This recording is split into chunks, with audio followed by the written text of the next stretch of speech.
And psycho-oncology, I think, must be integrated into mainstream cancer care, while internationally most hospitals have already done so. I think India is kind of dragging its feet in this direction. But having said that, what is very heartening in the hospital where I work, HCG, Healthcare Global, as a protocol, no child now is sedated or is anesthetized.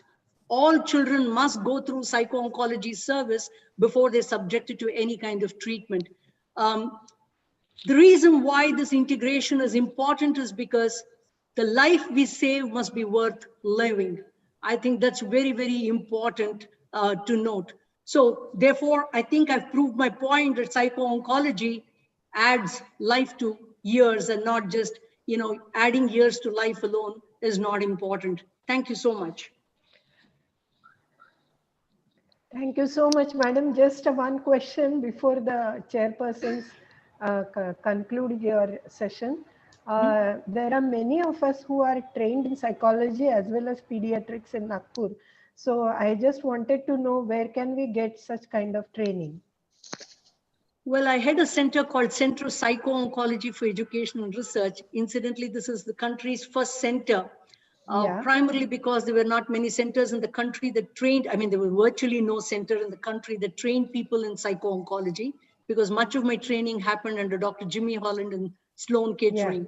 So you're welcome to come to Bangalore and spend some time with us. We'll be happy to do that. I think the COVID has now created a different platform, maybe via the tele platform. We can do some theory for you, but unfortunately it's a clinical science. Therefore, the clinical science has to be understood or, practiced in the clinical arena, as it were. So you're welcome to come and, spend some time with us anytime. Thank you, ma'am. Thank you so much. The chairpersons, Dr. Patil. Kamlakar is there? I cannot see him. Okay, thank you. Thank you, madam, for your elaborate talk. And she has highlighted the cost of treatment has gone in the coming days. It is a mind that increases the life of the patient and impact of cancer in the development, careful monitoring of the cancer patient, and transition pediatrics, which is very important, that care should be taken, and introduction of the psycho-oncology in the cancer patient. That is very important, madam. Thank you. Thank you. Thank you so much, sir. Thank you. So moving on to our next session, we have... Yes? Hello. Yeah. Kamlakar, you want to add something? No, I'm highly thankful to Dr. Brinda Sitaraman, madam. Put on your video. Start your video.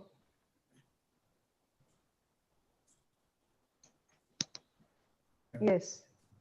And she has an excellent presentation and has shown that how the entire family, not only the doctors, but entire family is important in handling the psychological aspect of children. What are the elements? So we should not treat the individual, but treat the psyche and the entire, should not treat the disease, but entire individual. That is the holistic approach that all of us are going to do. And our grandmother and mother has taught us since so many years that we should do these things in our practice. Thank you very much. Thank you. Thank you. Thank you, ma'am. Thank you for being with us despite your difficulties. And yeah, thank you, ma'am. Thank you so much. Thank you for the opportunity. Thank you. Thank you. So we move on to our next lecture, and that is a bridge from Nagpur to USA. And we have Dr. Rashmi Parmar, who is an adolescent and adult psychiatrist, who would be speaking for us on inculcating healthy habits in children. To chair this session, I invite our senior pediatrician, mentor for all of us in adolescent medicine, Dr. Nishikant Kotwal, past president of IIP Nagpur and advisor to Adolescent Health Academy, West Zone EB member for National Adolescent Health Academy. Welcome, sir, Dr. Kotwal.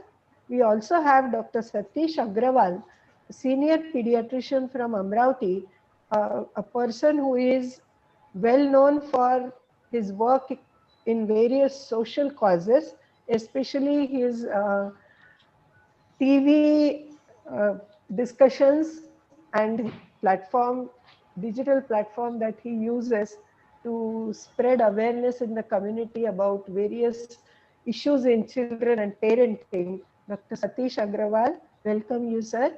Kindly take over the next session. Thank you, Shubhada, and good evening, everybody. We have Dr. Rashmi Parmar, who has been trained in child psychiatry fellowship from Northwell Health, New York, and then psychiatry residency from Texas Tech University Health Services Center, Texas. She has a double board certificate with her, that is American Board of Psychiatry and Neurology too. She is at the moment working as child, adolescent, and adult psychiatrist in a community psychiatric center, Neva, California. Welcome, madam, and I request you to please start the most important lecture of the day, that is how to inculcate good, healthy habits in children, and I think to the delegates also. Hello, Please start. everyone. Thank you, Dr. Kirwadkar, Dr. Kotwal, and Dr. Agarwal for the introduction and the invitation. It is a pleasure for me to be here today to talk about this very important topic, which is inculcating healthy habits in children. Now, due to the broad nature of this topic, I'll try to focus on the key areas because of interest of time. So to start off, I want to say that apart from being a child psychiatrist, I'm also a parent. And I assume there are a lot of parents listening to my talk today. And as parents, I think we face the same challenge, raising a child who is mature, sensible, and who will be able to thrive in this world. And inculcating good habits early enough is one of the ways to work towards this goal. Now, none of us enter parenthood with a magic formula that works. A lot of us seek guidance from generations of wisdom passed on to us by our own parents, our grandparents, other family members. Some of us will refer to parenting sites or books. But above all, I think we learn along the way with our own experiences with our kids.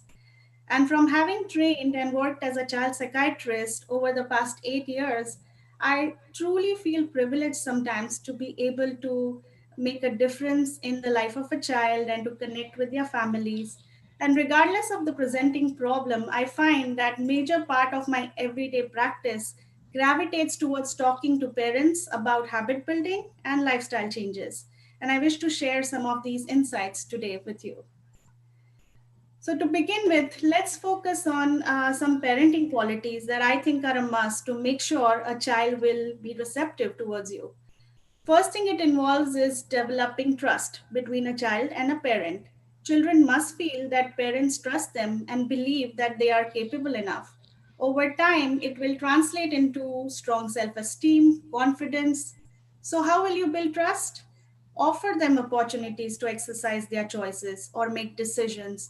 Avoid the urge of scooping in every situation to do things for them or to rescue them.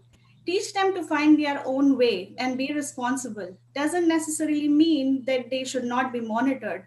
Also, when promising things to kids, the parent needs to follow through. The second point is parents need to be skillful communicators. Now it's a two-way street. Most parents I find are good at telling kids what to do, but listening to them and making them feel understood is also just as important. Make eye contact while talking to them. Try to understand their context. Acknowledge their feelings. Avoid reprimanding kids in front of others, and use positive sentences as much as you can. Use a lot of positive reinforcement or just simply praise.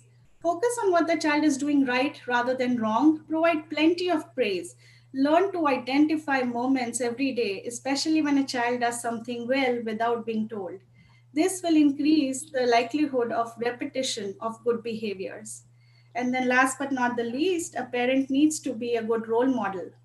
Kids generally respect adults who practice what they preach. Remember that you're being observed closely by your child all the time. whether it is the way you speak, your opinions, how you express them, the way you respond to a situation. So be very careful about the example you are setting in front of them. Practice good manners like kindness, sharing, and caring yourself if you want your child to follow them. So, under good habits, let's first consider the domain of nutrition or food habits. So, how can you make sure your child eats right? I often encourage the concept of mindful eating during daily meals to both children and parents. What it means is focusing on and engaging all your senses while eating. So, visually, no distraction from electronics, looking at the food set on the plate in front of you, smelling the aromas, and fully appreciating the taste. Teaches you to be aware of how hungry or how full you feel, which in turn will prevent overeating. Next comes healthy choices. Make a wide variety of healthy, nutritious choices in food available at your home. Try to limit but not ban junk or processed food. Keep in mind that forbidden fruits are always tempting to children. You don't want your child to binge on things you forbid them from eating the moment they get their hands on it. So allow them to have a candy or a treat once in a while. And some other ways to make them think about nutrition is to involve them in shopping for food and cooking food sometimes, of course, based on age appropriate ways. Further, most of us are aware of what a balanced diet is. To me, it means it should include at least 3 to 4 different food groups and foods of different colors. It's important to have at least 3 meals a day with snacks at every 2 to 3 hour intervals. Keep healthy snacks within reach of a child. Avoid giving them very close to meal times. And then I want to tell parents, don't stress on portions too much. Avoid force feeding kids. Avoid preparing separate meals for kids whenever possible. And if you have a very young child, especially a picky eater, you may need to try the food 10 or 20 times even before he or she decides to like it. As a family, set good examples for the kid to follow. Try to plan at least 1 meal a day when the entire family is sitting together, have set meal times, and make it a pleasant experience with sharing and fun.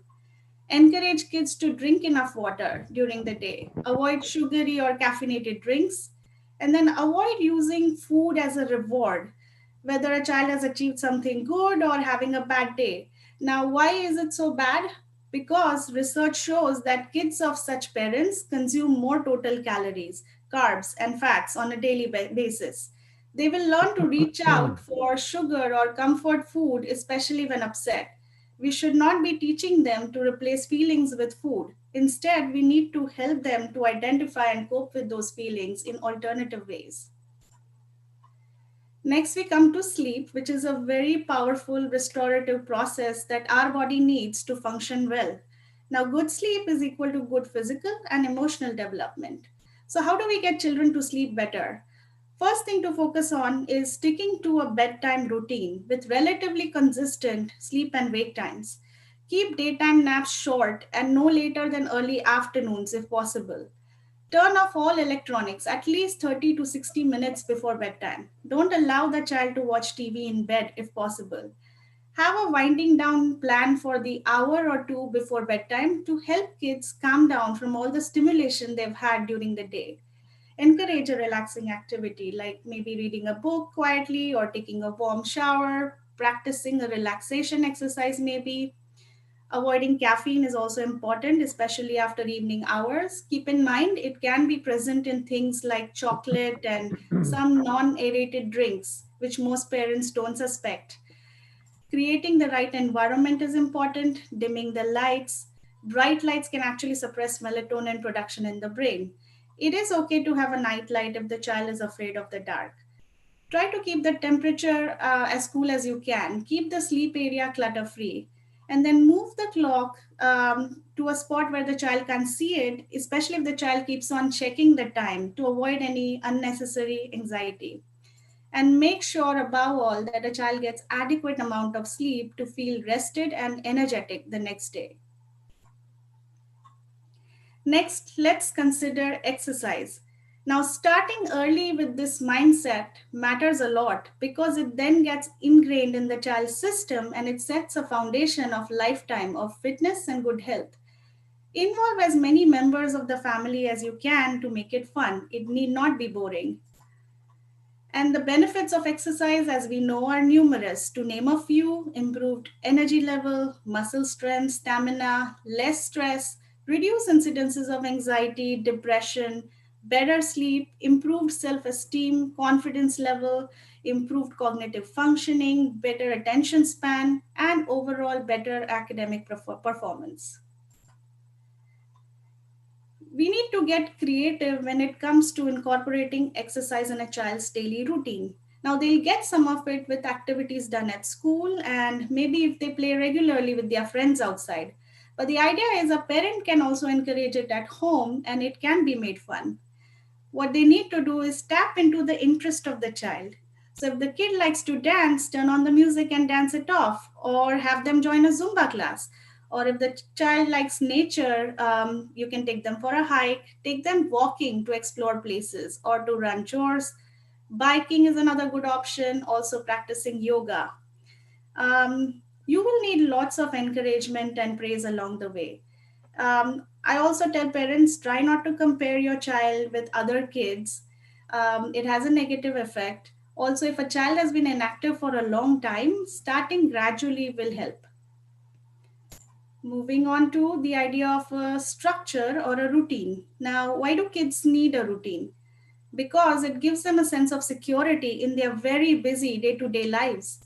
They handle change better, I notice, if it happens in context of an expected routine.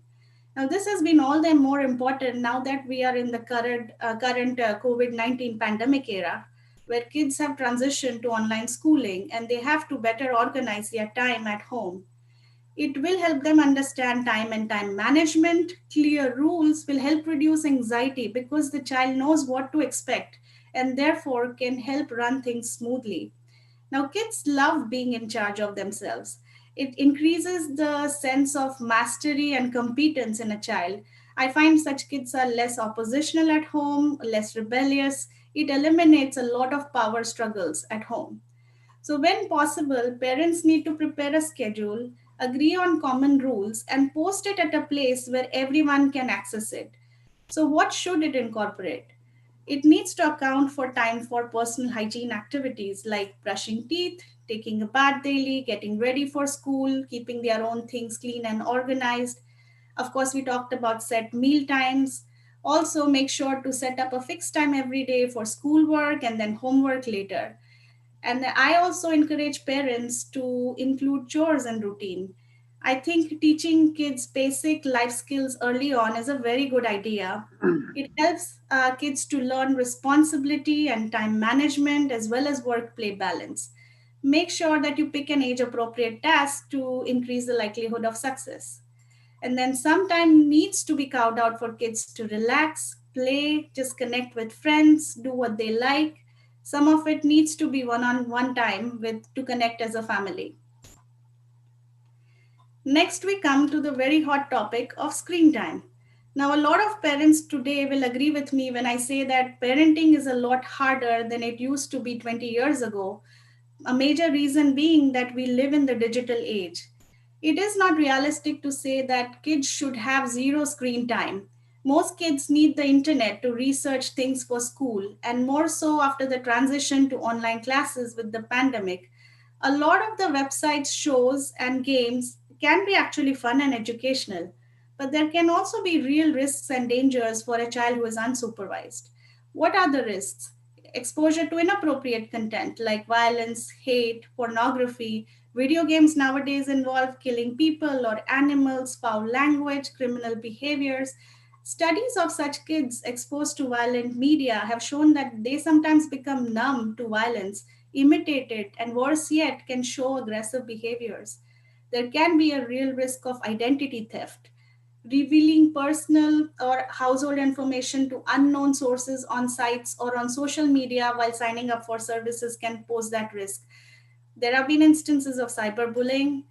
Kids can struggle with social difficulties because there is less time spent on developing real social skills in the real world. There can be a lot of disruption of routine, causes time away from family, schoolwork, other hobbies. Less exercise can increase the risk of obesity over time, can also affect sleep. And then, of course, increased mood, anxiety, and attention problems. All of this can actually impact school performance. So, how can a parent set good habits around screen time? Now, define use. Be specific about the time and content of the video game or the screen time. Specify the location in the home where they can use it. And I recommend it to be a common area where adults can easily supervise the child. Avoid it if possible in preschool age children. And ensure that kids do this only after completing homework or chores or whatever routine they have set for the day. And then teach children not to trust strangers on social media, never to give out personal information. Pick out age appropriate content for them. Scan for those safety ratings on the shows and the games. Make use of those parental control features on your device or install software apps. There are a lot of them nowadays. Don't give out credit card or bank account info to your child without your supervision. Monitor the content of a child's personal web page or profiles if they have one on social media. Allow them to have an online presence only if they are mature enough to manage them. And then teach children to have the same courtesy with people online that they would in person, meaning no profanities, no name calling, no vulgar language. Next, let's discuss the important topic of stress management. Now, stress is going to be a part of everyday life. The earlier we prepare our kids for it, the better. So, how can we help children reduce stress?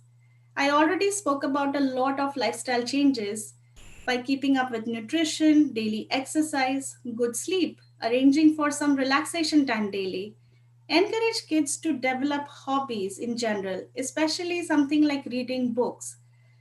Also, have them practice relaxation exercises on a regular basis. This can include breathing exercises, muscle relaxation, stretching, massage, aromatherapy, meditation, mindfulness yoga. There are plenty out there. And I want to elaborate a little bit more on mindfulness. Now, children of all ages and even parents can benefit from it. It is a simple practice of just simply paying attention to the present moment with a gentle, accepting attitude. Now, during times of stress, I often teach my patients a popular mindfulness exercise, which is stop. S stands for pause for a moment, no matter what you're doing. T stands for take a few deep breaths. O stands for observe and acknowledge what is happening for good or bad inside you as well as outside you. Just take a note. And then P stands for proceed with your task after having checked in with the present moment. I think it is a great way to diffuse stress in the moment in real time, gain some perspective of why you are stressed, and determine the best possible action you can take further. Also, address the cause of stress. Check in with your child often. Find out what's causing the stress. Many a time, children will be able to point to the source. Then you can come up with the solution together. Teach children that perfection is not the goal. Applaud them for their efforts. And then building a support network is important, whether it's friends or parents, relatives, teachers, anyone they trust. Parents also need to learn to manage their own stress levels. It is a huge indicator of how a child is going to deal with stress. And then it brings to my last slide, which is take home points. So I want parents to be the change that you want to see in your kids. Consistency is important. Do not give in even if the situation seems worse. Tailor the plan according to the child's developmental age and the availability of family resources. Perfection, again, is not the goal here. And then maintain focus on the positives. This brings us to the end of my talk. Thanks a lot for listening. Thank you very much, Dr. Rashmi. Dr. Agarwal, you want to add anything or should I sum it up? Just thanks to her, excellent deliberation. And when she says the parent should be a role model, because most of the time we ask the child to be an ideal child, but do we present ourselves as a role model? That's a basic question. And the most important thing she said, food should not be used as a reward. Neither it should be used as a punishment or as a bribe also. Excellent talk. Thanks to her. If any questions from the audience, they are most welcome. Otherwise, sir, Dr. you can go Rashmi, I ahead. have one question for you. Here, how do you make the child to go to sleep when parents want to work later on also for some time? Because I there think, you tell them firmly that they have to go to sleep and it is a sleep time. Here right. it is difficult for the parents. So how to inculcate that habit? Because sleep is a very, very essential thing in life. So, like I said, we parents have to start this early on, and in India, it also depends on how big the home is. If the home is small enough that the parents are going to be in the area where the child is sleeping, it becomes hard for enforcing these things with the child. But nevertheless, it can be done. You need to, if the child is not sleeping right away, you need to make sure you take care of the sleep hygiene points I highlighted in the hour or two before bedtime. And if it's still not working out, find out what is the reason the child is keeping awake. And maybe I ask parents to associate some rewards, like a token economy system, that, if you sleep on time today, then, there are some rewards associated at the end of the week. It's just a very general, measure, but I sometimes do that as a positive reinforcement. um, yeah, I think I cannot elaborate any further. It is very specific. It depends on particular family and what the situation is around bedtime, like what is keeping the child awake. Sometimes there is a very valid sleep disorder. There is valid difficulty falling asleep because of other reasons which needs to be treated. Thank you. Thank you Kotwal very sir, much. Kotwal sir, if you allow Yeah, me. yeah, please go ahead. Dr. Rashmi, how early can we diagnose child to be stressed? They say that even a 1-day-old child may be stressed, but clinically, how early can we diagnose child as to be stressed? Because you elaborated very nicely.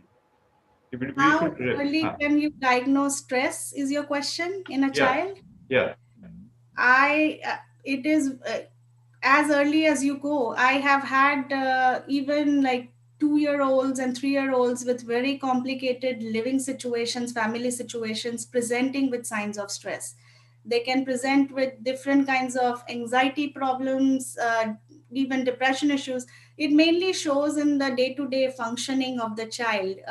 Either the child is not sleeping well, not eating well, there is some kind of social withdrawal, the child is not interacting as well with the family, and there is as such no age group. You even earlier, at earlier ages, you can detect and you can get help for signs of stress in a child.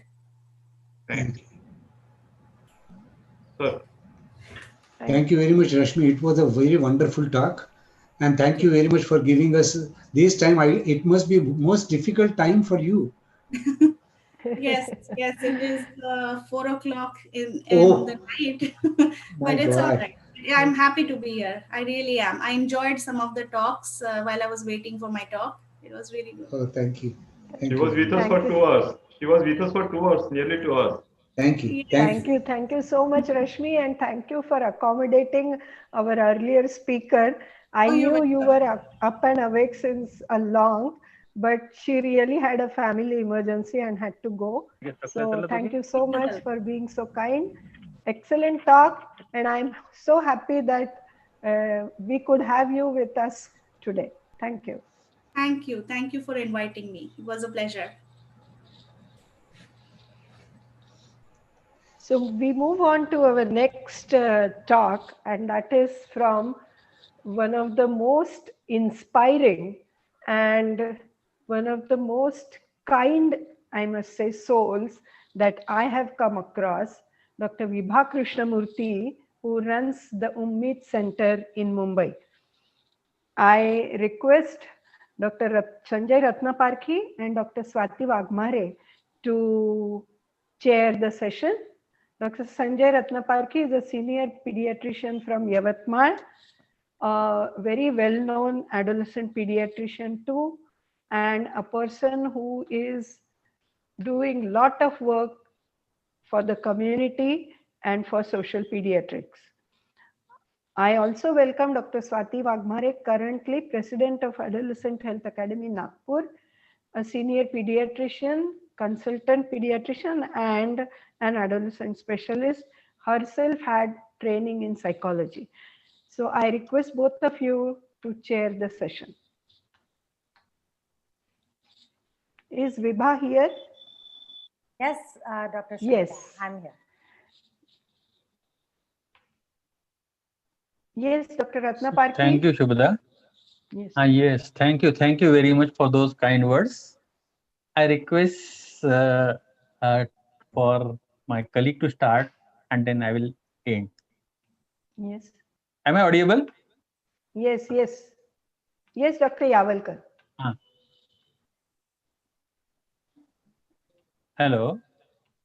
Yes.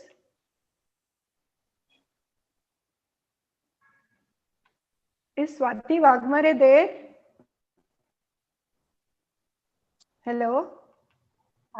Dr. Swati, I think you're on mute. Hello. Dr. Swati? Okay. I think we have lost connectivity with Swati. Dr. Vibha, you can start your session. Okay. Well, firstly, thank you so very much for having me here. And I'm delighted to have accepted Shubhada's invitation. And I so wish that I could be with the folks at Nagpur IIP in person. And I hope next time that will certainly happen. I'm going to begin with sharing my screen. Here we go. Just 1 second, I'm going to do this again because.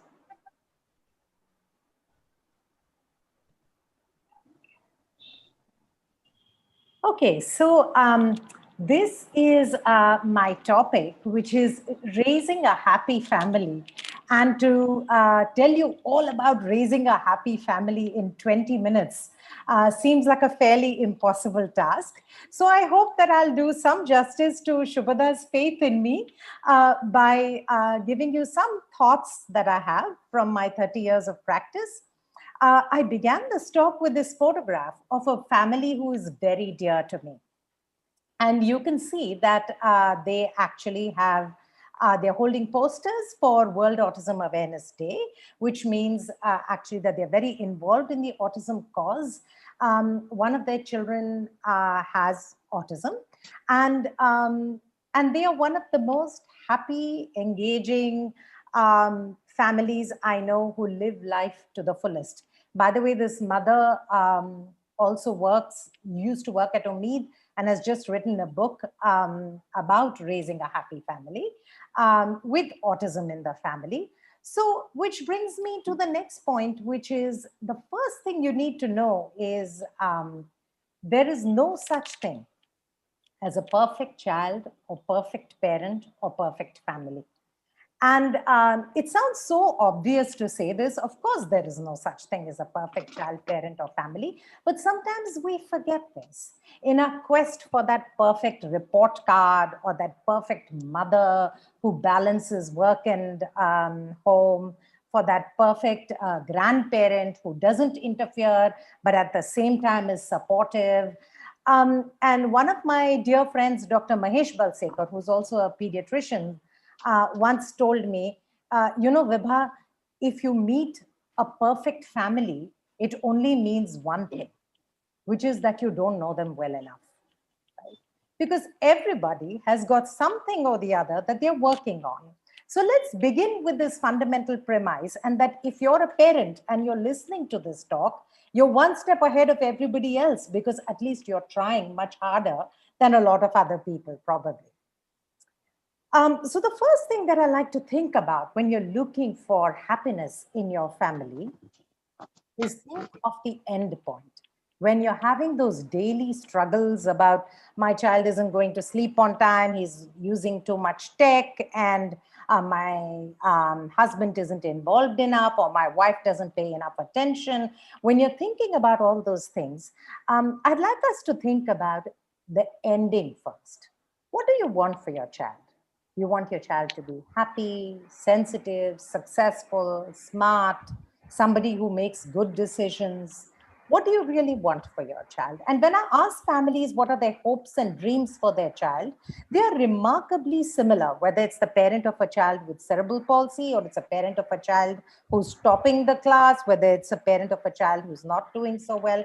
They just want their child to be happy most of the time. I just want my child to be happy. I want my child to be independent, are two of the commonest answers I get. What do I want my family to be like? What kind of relationship do I want to have with my child? And how do I want my child to remember me? And most of the times, parents are informed by their own experiences, both good and bad, right? I had a father who recently told me, I find myself yelling at my child a lot, but I recall that my father never, ever raised his voice. And I wonder what I'm doing that makes me this way. So it really made him take stock about his son's academic performance and think about, how do I want my child to engage with me? What kind of relationship do I want to have with my child when he's older? A few years ago, I had the privilege of being on a group that worked on a WHO group for the Nurturing Care Framework. This was launched by the WHO in 2018. And the idea really was to think about, what do children need in the first 3 years of life in order to develop optimally? Now, this was written for the first 3 years, but when I was part of this group, I kept thinking, it's not so different as children grow up. It's not so different when children are teenagers either. So let's think about, what do children really need from their families? Firstly, good health and nutrition. We all know that. As pediatricians, as parents, we are all focused on the fact that our child needs to be healthy and our child needs to be well nourished. And whether it's a family of any background, they know that good health and nutrition is important for a happy child and a happy family. The second thing I'm going to talk about is the home environment. We need a home environment for children and families, which is safe from violence, safe in terms of the physical environment, not in a war zone, not in a place which is structurally threatened, safe from the point of view of emotionally safe as well. We also need opportunities for children to learn, a home which has toys, books, learning material. All of those things are what we want from the home environment. But this aspect is something that I want to dwell more on, which is, we also need a parent or a caregiver who is responsive. And this is the last and final aspect of the WHO's Nurturing Care Framework, which I want to dwell a little bit more on. What do I mean when I say you need a responsive parent? I'm going to talk a little bit of the science behind it. Firstly, how many times have you heard the words, my child's brain is like a sponge? Doctor, I've been told my child's brain is like a sponge and my child can absorb any amount of material when he or she is young. So the first thing is that is my pet peeve. I hate that analogy because the child's brain is not a passive recipient. It is not a sponge and it's not an empty box that you can stuff in, right? So children are not passive and their brains are not passive. And we have good amount of science to tell us that that is true. So the child's brain actually is more like a cricket field or a tennis court where a lot of action is going on. You serve and the child returns. The child serves and you return. You bowl and the child bats, or the child bowls and you bat. It's a to and fro process that results in brain development. So we need to know that every back and forth interaction that you have with your child results in a synaptic connection.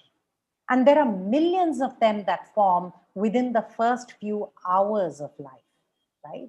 So within the first few years of life, there is infinite number of synaptic connections happening. And that requires not passive stuffing in or passive absorption, but an interactive process. That responsive caregiving that we are talking about is interaction between a parent and a child. Now, this has two parts. One part is being sensitive, and the other part is being responsive. And I'll explain what I mean by that. The being sensitive part is understanding that a child is an individual. He has feelings, emotions, likes and dislikes. So we need to first watch and observe the child for cues. What do his movements or her movements and vocalization and speech, what are they telling me? And we need to interpret that. Is my child irritable because he's hungry? Because she's tired? Could she be sleepy? Does she like this game that I'm playing or the other sibling is playing with her? When I'm feeding my child, is she ready for the next spoonful? Am I watching for signs of even hunger? We spoke about mindfulness in feeding. Dr. Rashmi just spoke about it. So for that, we need to make sure that the television isn't on and we're not shoveling food into the child. We are watching to see, is this baby ready for the next spoonful?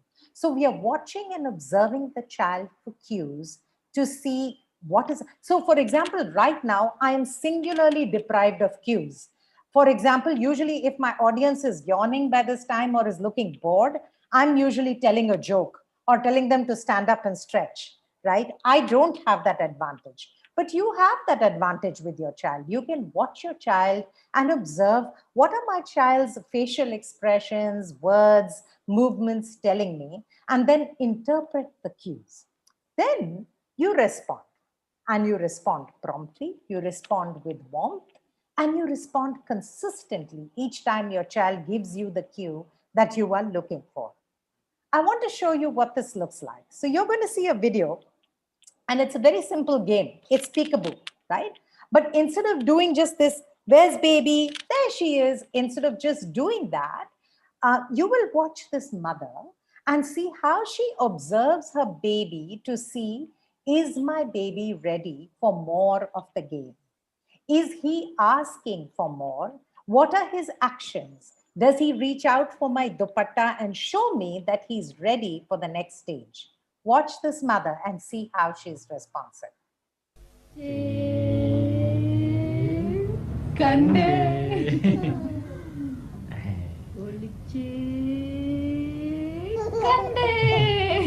So you saw that each time the mother waits for the baby to pull down her dupatta, and then she waits for the baby to push up her dupatta. So she knows that the baby is ready for more and that she is not just doing something automatically. She is sensitive, she watches, she observes, and then she responds promptly. She doesn't get distracted doing something else or trying to feed the baby or anything else. She responds promptly and gives the baby more of what he or she is looking for. This is all very well for babies, but what do we do about older children? Those kids who get into trouble, those kids who are naughty, who are struggling with behaviors. So for that, I want us all to do a 30-second activity. I want you to think about what is the last thing you said to your child. It could be your grandchild. It could be your any child who you met recently, if you don't have a child. But preferably, if it's your child, write down the last few words you said to your child. Take a few seconds.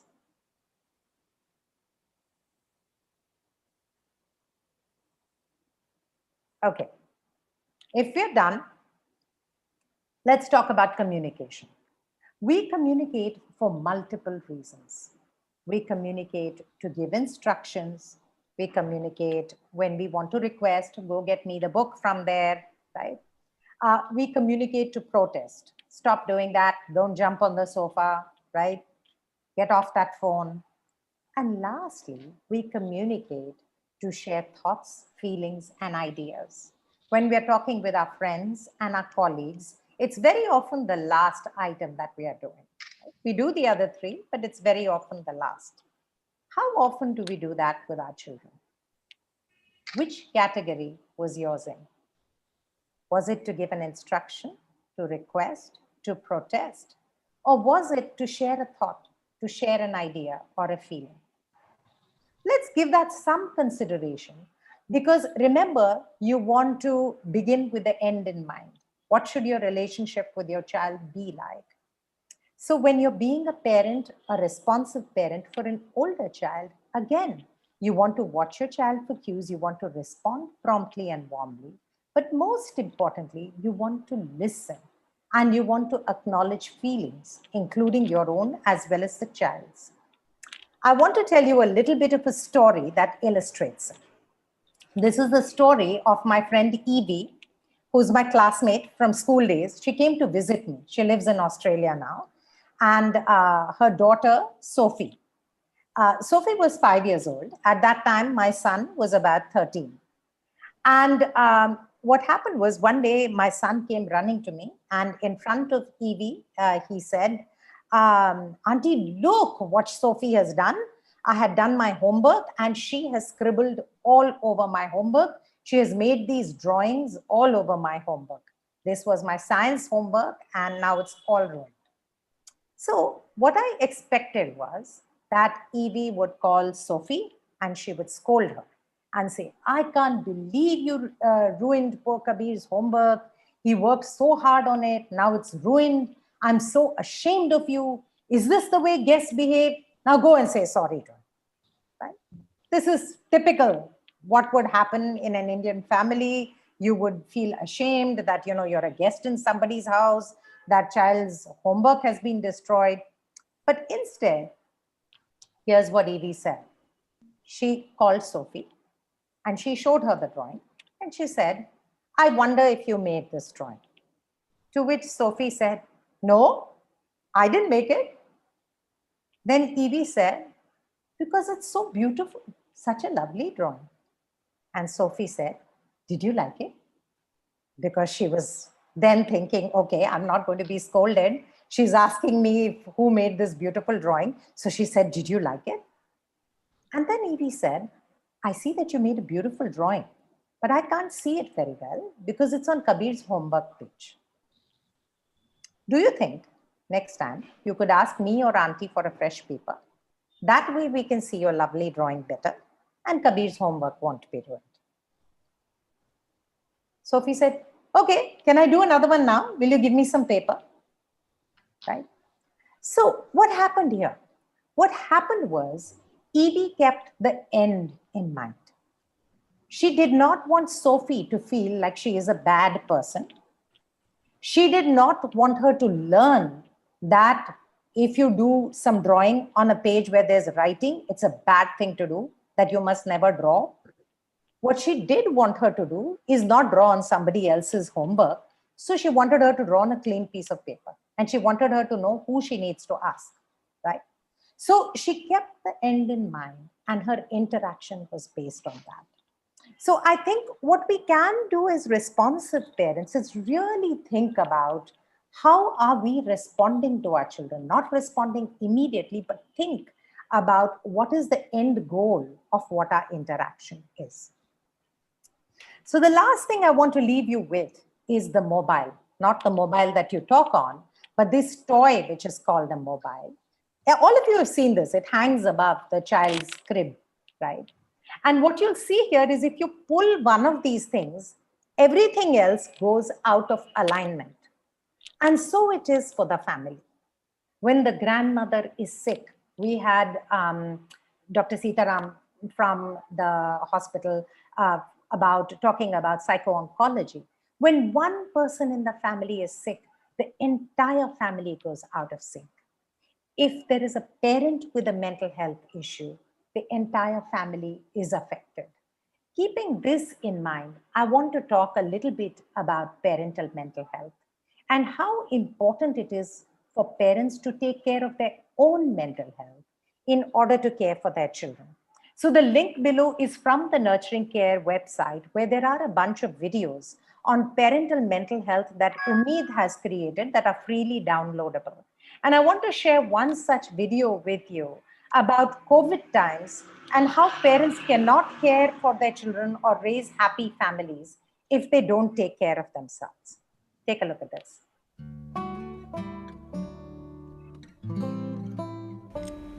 आई वडिलांच्या मानसिक स्वास्थ्याला आधार देण्यासाठी काही गोष्टी. आजकालच्या तणावपूर्ण काळात आई-वडिलांच्या शारीरिक आणि मानसिक स्वास्थ्यावर बराच प्रभाव होतोय. आपले मानसिक स्वास्थ्य आपल्या मुलांच्या विकासाला प्रोत्साहन देणारे एक महत्त्वाचे कारक असते. म्हणून आपण या व्हिडिओमध्ये काही सोपे मार्ग बघूया जे आपल्या मानसिक स्वास्थ्याला आधार देऊ शकतात. पहिली गोष्ट, वेळेवर गोष्टी करणे. आजकाल वेळेवर लक्ष ठेवणे जरा कठीण झाले आहे. आपण एक गोष्ट करू शकतो, ती म्हणजे आपले रोजचे कार्य एका क्रमाने पूर्ण करण्याचा प्रयत्न. जसे वेळेवर उठणे आणि झोपणे, पौष्टिक आहार घेणे, घरातील कामे, मुलांची देखरेख इत्यादी. यामुळे आपल्याला आपल्या जीवनातील काही गोष्टींवर नियंत्रण मिळेल. दुसरी गोष्ट, आपल्या आवडीच्या छोट्या छोट्या गोष्टी करणे. स्वतःसाठी वेळ काढून आपल्या आवडीच्या काही छोट्या छोट्या गोष्टी कराव्या. जसे आपल्या मित्रमैत्रिणींबरोबर गप्पा मारणे, चहा कॉफीचा ब्रेक घेणे, गाणी ऐकणे किंवा गुणगुणणे, टीव्हीवर आवडीची सिरियल बघणे, कुटुंबियांसोबत एखादा खेळ खेळणे इत्यादी. ह्या गोष्टी केल्याने आपल्याला चिंतेबद्दल विचार करण्यापासून ब्रेक मिळतो. तिसरी गोष्ट, जवळच्या लोकांशी जुळणे. आपल्या जवळच्या लोकांशी जुळून राहा. व्हॉट्सॲपवर मेसेज, ग्रुप व्हिडिओ कॉल किंवा आपल्या शेजाऱ्यांसोबत गप्पा मारून. ह्या तणावपूर्ण काळात जेव्हा आपण आपल्या लोकांपासून लांब आहोत, असे केल्याने आपल्याला एकटेपणा जाणवणार नाही. चौथी गोष्ट, चिंतेची खिडकी. पूर्ण दिवस चिंतेत न घालविण्यासाठी चला आपण चिंतेच्या खिडकीला भेटूया. रोज एक अशी वेळ निवडा जेव्हा काही क्षणांसाठी आपल्या चिंतेच्या खिडकीला उघडी ठेवू शकता. त्या काही क्षणांतच चिंतेच्या गोष्टींबद्दल विचार करण्याचा प्रयत्न करा. खिडकी बंद झाल्यावर आपले लक्ष स्वतःकडे आणि इतर गोष्टींकडे वळवा. असे केल्याने आपण पूर्ण दिवस चिंताजनक गोष्टींचा विचार नाही करणार आणि हे आपल्याला तणावमुक्त ठेवण्यास मदत करेल. पाचवी गोष्ट, मुलांसोबत खेळणे. आपल्या मुलांच्या विकासाला प्रोत्साहन देण्यासाठी त्यांच्यासोबत खेळून आणि बोलून तुम्हा दोघांनाही आनंद मिळेल आणि आपला तणाव देखील कमी होऊ शकतो. ह्या काही छोट्या छोट्या गोष्टी आहेत ज्या आपल्याला आपले लक्ष ठेवण्यास मदत करू शकतील. चला विचार करूया, आपण स्वतःसाठी अशा अजून कोणत्या गोष्टी करू शकतो. जर आपल्या घरात भरपूर तणाव आहे आणि आपल्याला मदतीची गरज आहे, तर आपल्या हेल्थ वर्कर दीदी किंवा दादांशी संपर्क साधा.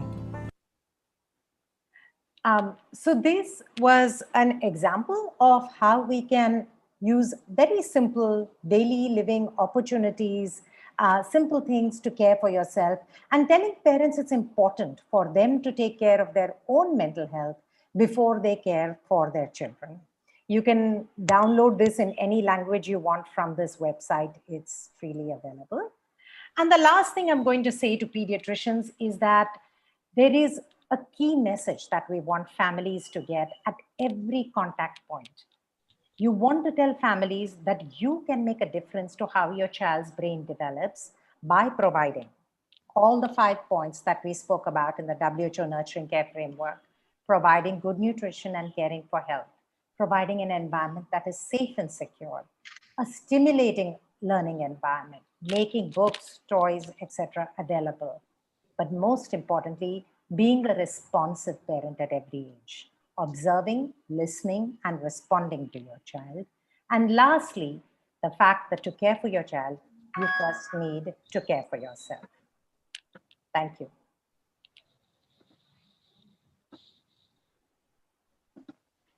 Hello. It was new umeed from your lecture. And at least I was very carefully listening to your lecture.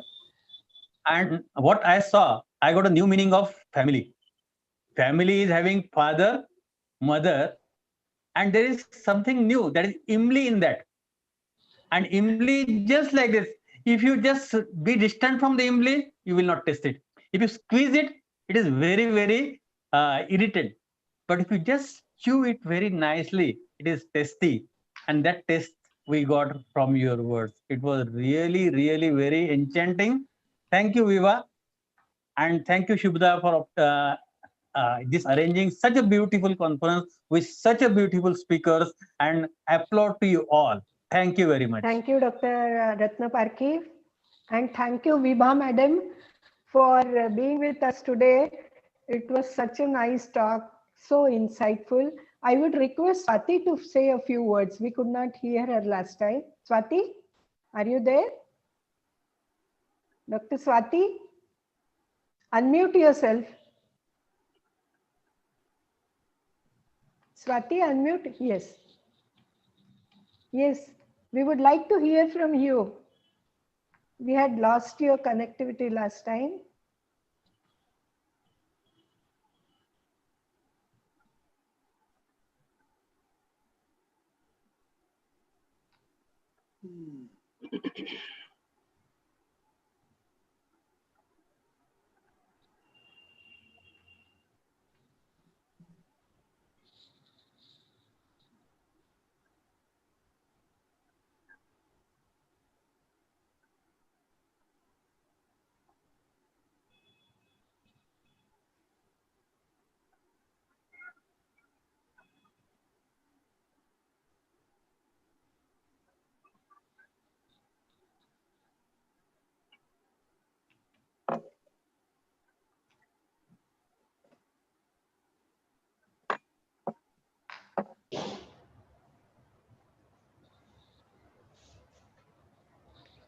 We are not able to hear you, Swati, still. I'm sorry.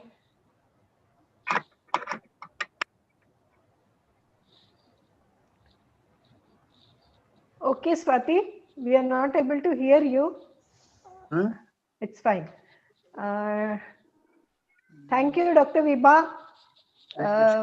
We have, as Dr. Ratna Parki said, a lot of ummeed from your talk, and we would definitely like to associate with you in for Nagpur IIP in the days to come. With more time with you, we would like to spend. Thank you so much. Thank you so much, and an absolute pleasure to be with this group. Thank you. So the next speaker for this session on social pediatrics is Dr. Akash Bang. I request Dr. Abhijit Bharadwaj and Dr. Linesh Yavalkar to please chair the session. Yes? Can you hear me, madam? Yes, yes. So let me introduce Dr. Akash Bang. Dr. Akash Bang is a familiar name for us, all IIPians. He is additional professor at AIIMS Nagpur. He is national trainer for various courses, Advanced Life Support, ALS, BLS, Golden Hour Emergency Management, GEM, and the list is long. He is in editorial board of Journal of Healthcare Quality. He has authored 3 books and 15 chapters in various other books.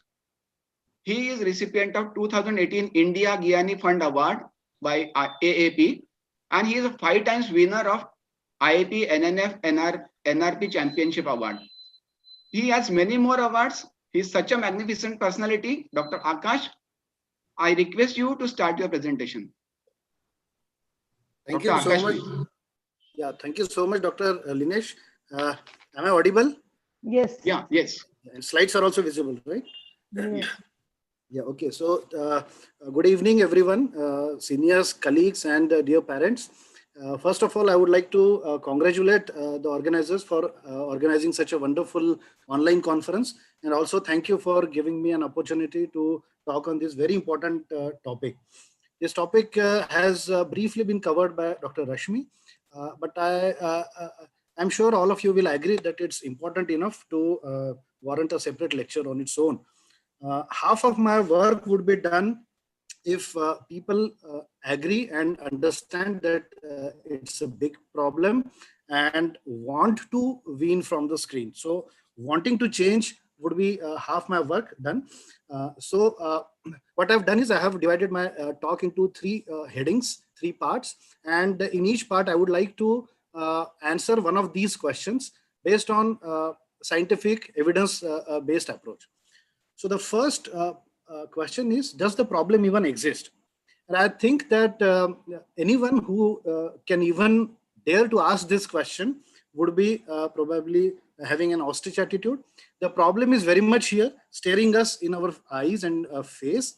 So let's not get fooled by the white kids in the first slides, and see how bad is the scene in India. So in a study done in Indian Journal of, published in Indian Journal of Pediatrics some time back, it was found that 100% of children watched excessive TV, that is more than 2 hours daily, with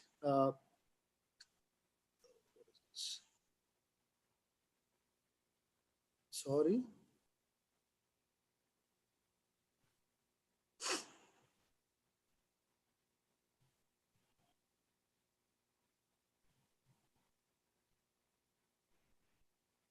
Sorry for these technical issues. I'm not able to.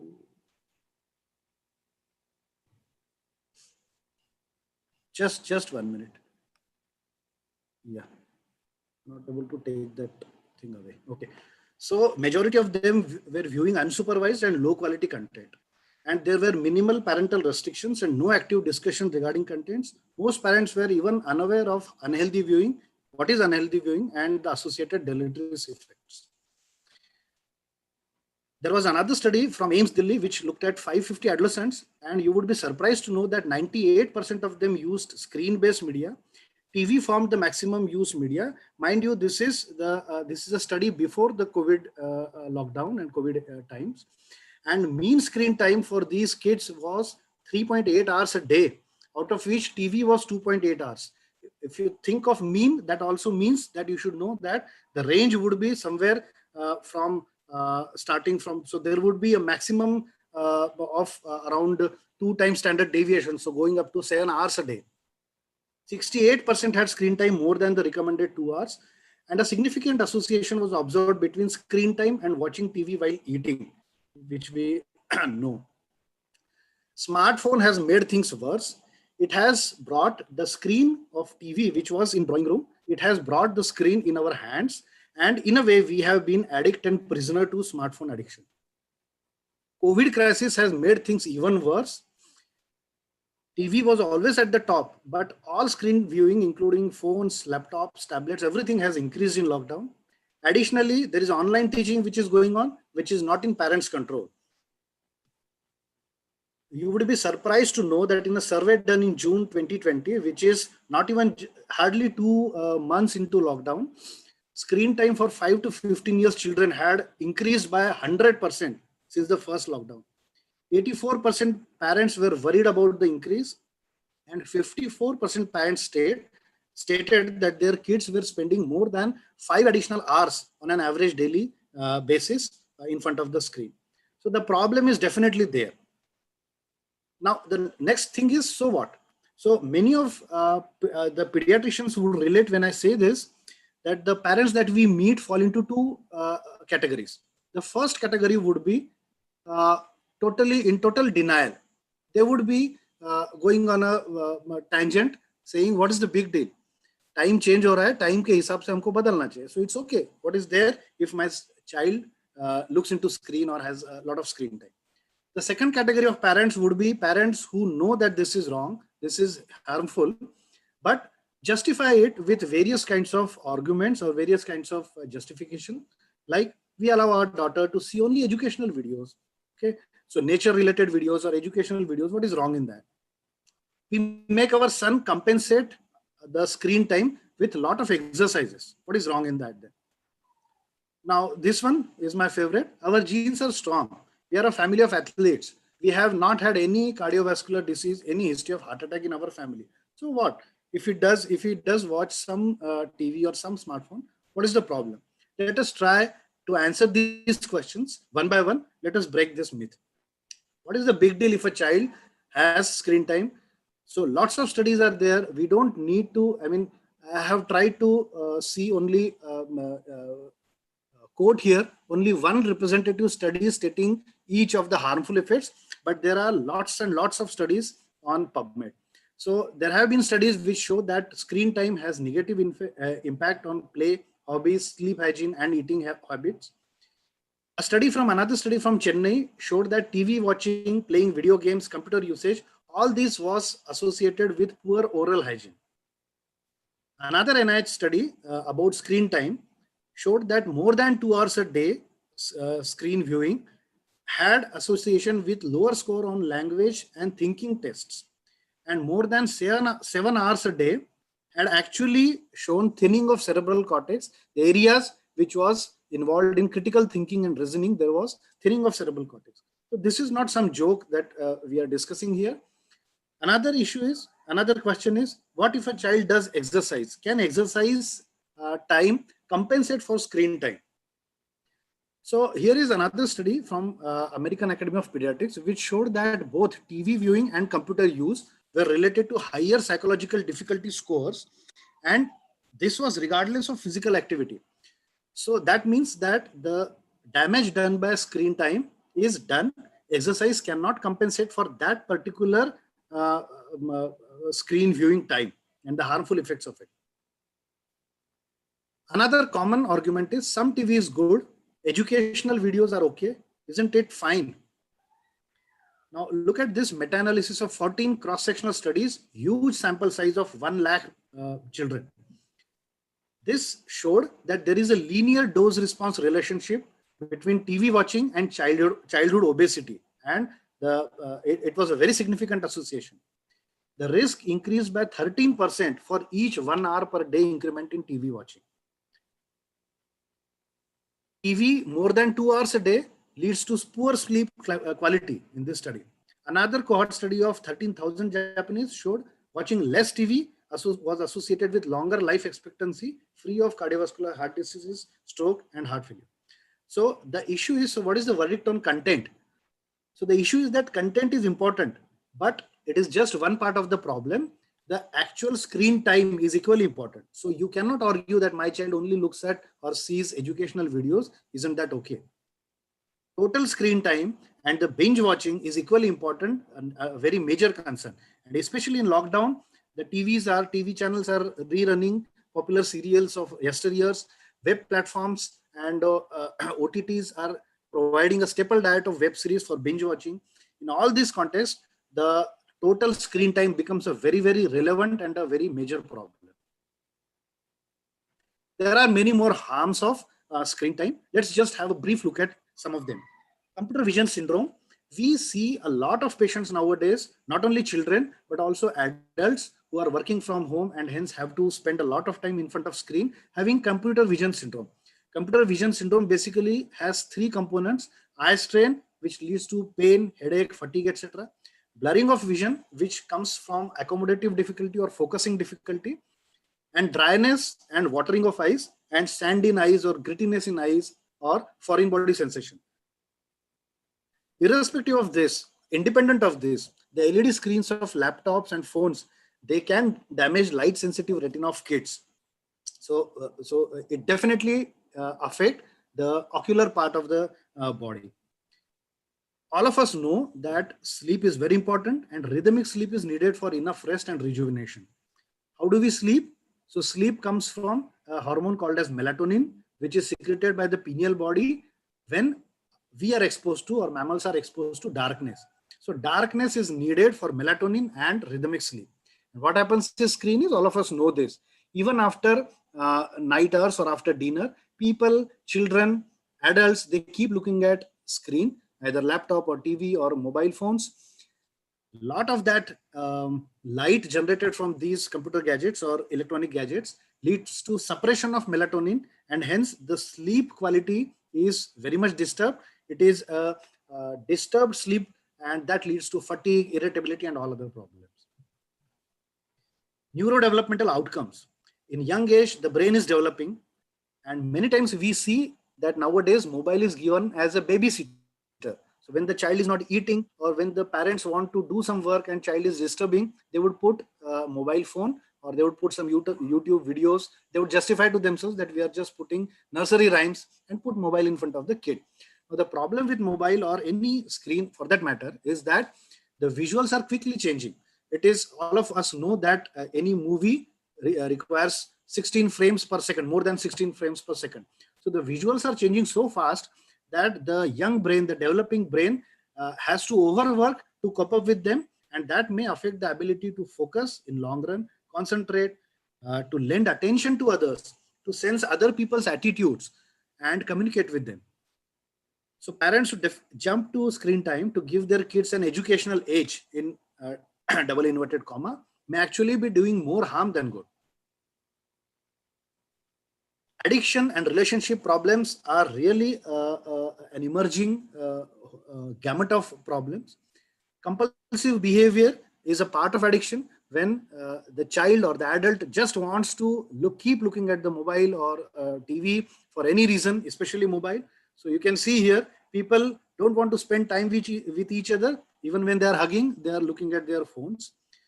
Stubbornness and irritability comes from when there is an urge to do something to which you are addicted. If you don't get that, you get irritable. This can go to a level of anger outbursts and even temper tantrums in children and behavior problems. Especially when parents are addicted to screen, the children are known to go into all sorts of attention-seeking behavior because children feel that parents are not giving attention to me. They are just looking at phone. Social mental health issues. So we know that this has led to a generation where you feel loneliness among crowd. So you might be surrounded by many people, but you are actually lonely. Now this is a weird, and there is this end of spectrum, and then there is another weird end that in spite of being in crowd, you feel lonely, but at the same time, when you want to go and interact with people, you feel social anxiety because all the time you have been with your gadget, you have been in your internal world. So when you want to interact with others, you feel anxiety. This is like a generation that is connected somewhere else, disconnected with reality.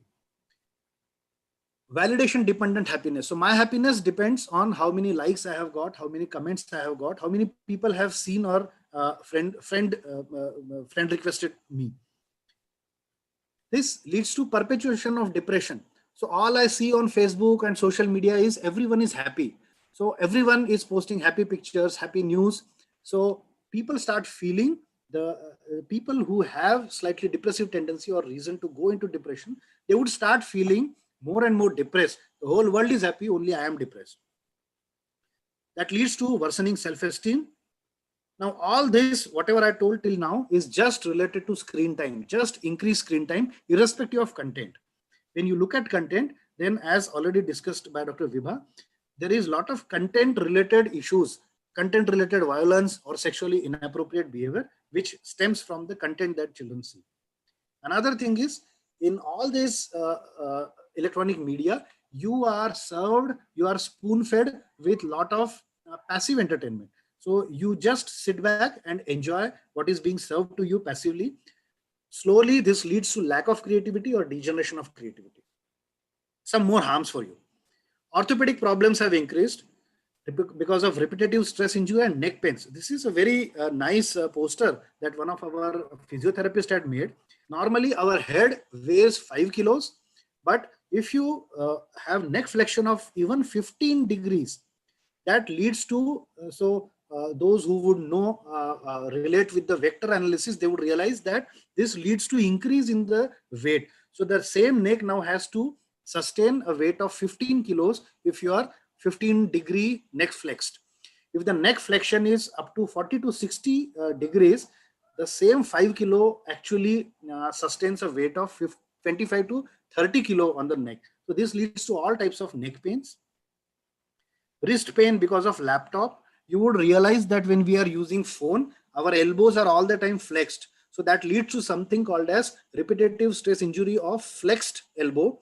That's called as cell phone elbow or text claw or cubital tunnel syndrome, where there is numbness or pain of finger muscles. Finger cramping and muscle aches are there. Coming to the last thing that I want to say about what are the harms of screen viewing and why this argument doesn't hold true that हमारे family में तो किसी को कभी heart attack नहीं हुआ, तो ठीक है थोड़ा सा ज्यादा स्क्रीन व्यूइंग कर लिया तो क्या हुआ. Really, are you talking about genes? We all know that human evolution is happening in this manner. So the question that comes to mind is, let me answer this question for you. Do our cells and genes really pay the price while we sit and enjoy TV?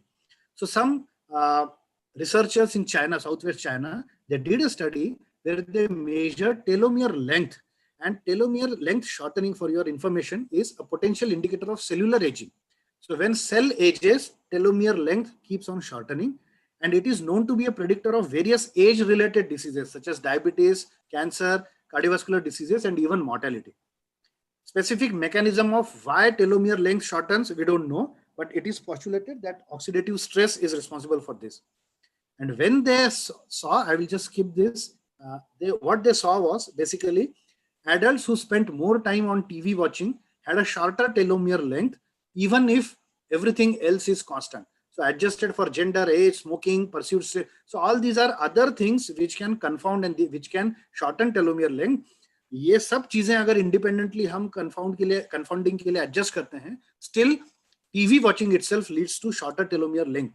And you would be surprised to know this, that every 1 hour increment in daily TV watching leads to telomere shortening, which is equivalent to 1.2 to 1.8 years of biological age difference, which means that if you are decreasing your TV viewing by 1 hour, you are actually increasing your life expectancy, or you are bettering your cells by a biological age of 1.2 to 1.8 years.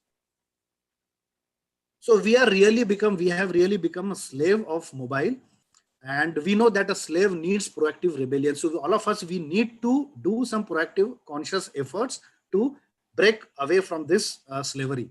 How do I wean? So first and most important thing is, so this is the third part of the talk. Most important thing is we need to acknowledge that there is a problem. The problem exists. All of us, most of us, our kids, they are getting addicted to smartphone. This is a problem we need to acknowledge. We need to understand the harms of this, and we need to get convinced. Just look at this. Some people may say that exposure to computers at an early age will make children super brainy and prepared for competitive exams. We have nowadays schools which talk of e-Vidya Mandir, e-Bal Mandir. Why? Because starting from pre-nursery, these schools have lot of exposure, and they boast this as one of the unique points of their school, that they have lot of screen time. So, and daily in pediatric practice, we keep meeting parents who are beaming with joy.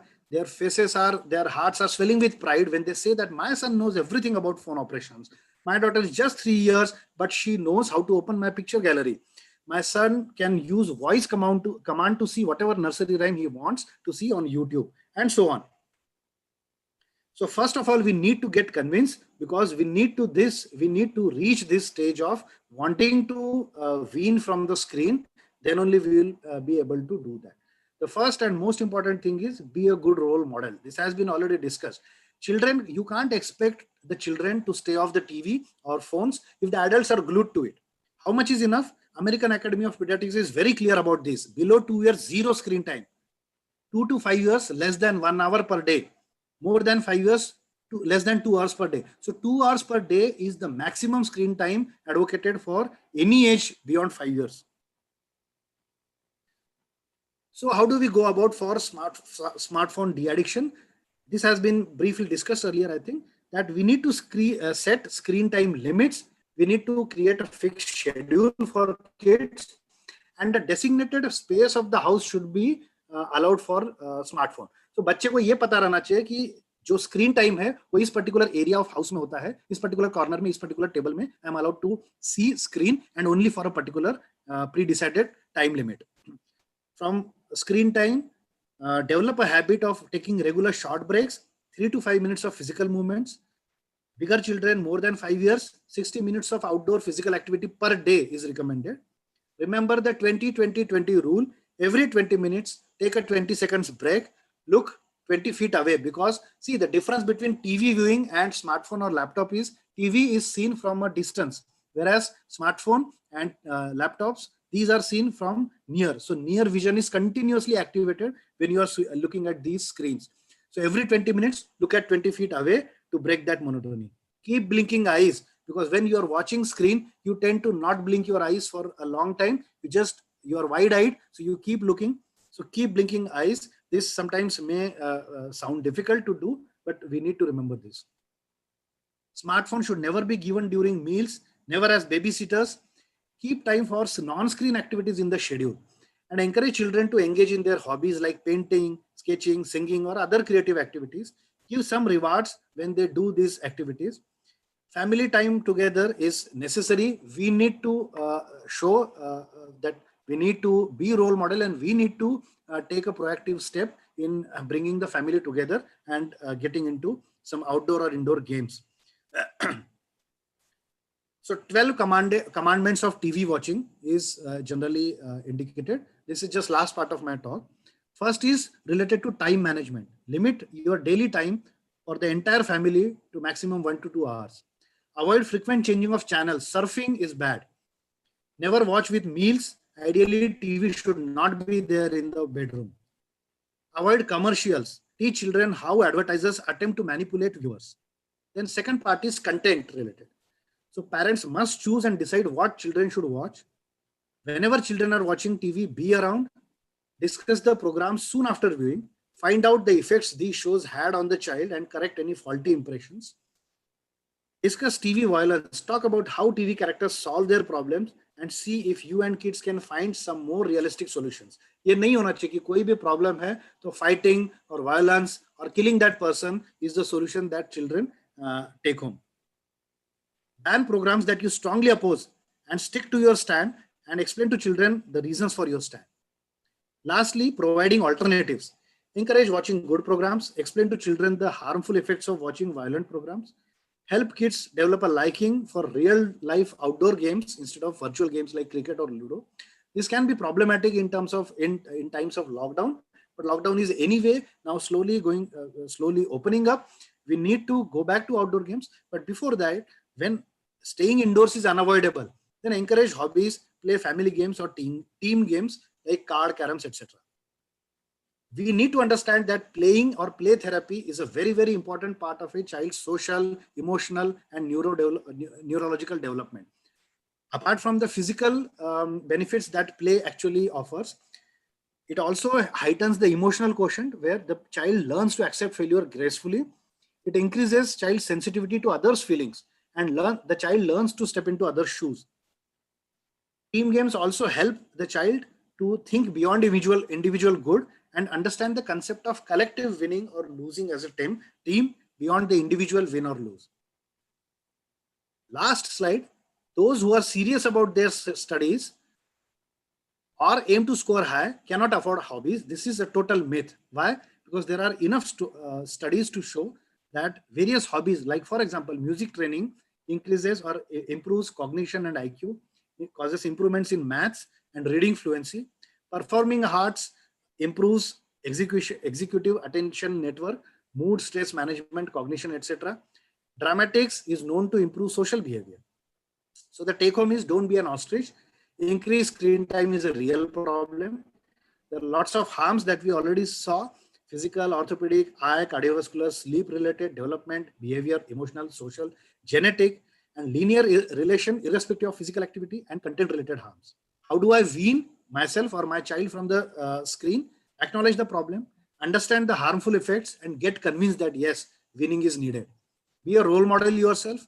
Know the commandments related to time management, content management, and giving alternatives, and small steps at a time. So curb the screen time today for a healthy tomorrow. Kids carefully watch and learn from adults. So lead with example, create a good role model. Winning can be difficult, but we need to acknowledge the importance of small steps. So take small steps one at a time, and definitely it will give results. Thank you. Thank you, Dr. Akash. Dr. Abhijit had some personal emergency work, so I summarize the thing. Your concept of telomere shortening will help not only children, but also the doctors to win from screen. Absolutely. Thank you for that. And yes, many pediatricians feel that children's screen time is increased. This was their subjective feeling. You change this concept from subjective to objective and from common sense to scientific knowledge. A salute to a scientific teacher in you. Thank you, Dr. Akash. Thank you. And over to Dr. Shubhada, madam. Is she there? Yes, yes, I'm there. So thank you, Dr. Akash, Dr. Yavalkar, for an excellent talk, and thank you, Dr. Yavalkar, for chairing the session. Now we move on to the most awaited talk of the day from one of the most senior adolescent pediatricians, past president of Adolescent Health Academy, Peripanna sir ji. Late हुआ है पर हम सब लोग आपकी राह देख रहे हैं sir. So I now hand over the session to Dr. Jayant Pandrikar, President Maharashtra IP. Is he there? Yes, I'm very much here. Yes, yes. Sir, I'm here. Thank you, Dr. Shubhada, madam. Thanks, AFP Nagpur, for a wonderful conference. And it's my proud privilege to introduce a person who is a great stalwart in the field of adolescent pediatrics, not only in, from the country, but across the globe. And he's none other than Dr. J.S. Tuteja, sir. We all know he is from Indore, and he has delivered talks on various topics of adolescence, but adolescent sexuality is a favorable topic of his interest. And he has held different positions at all levels, at Indore level, at state level, and at national level, even in the IAP and in the Adolescent Health Academy. He has been awarded with so many awards, but one award I must mention here, that because in Nagpur itself, he has been awarded as a Lifetime Achievement Award at the Nagpur Pedicon in 2018. And of course, we all know the Adolescent India, which is a famous blog of IAP, and which connects thousands of pediatricians, not only from the country, but across the globe, and for their better communications, and they are just all connected in one thread. Sir, I would like to say, J.S. Tuteja. Tuteja means Tuteja. It's a tremendous, unparalleled, terrific, enthusiastic journey of achievements, and that is Tuteja. Sir, welcome you. And I never knew it. Please start with your delivery. Thank you, Jayant bhai. Should I share the screen? Please go ahead.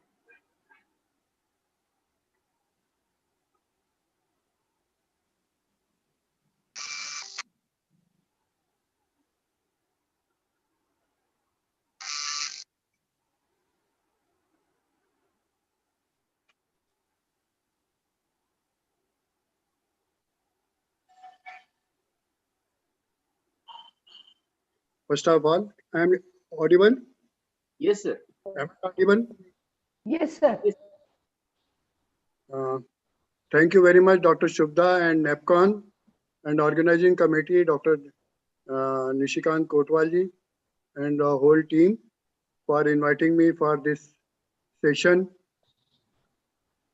I remember today is 1st November, and I am talking on mental hygiene, how to keep mental hygiene intact in COVID period.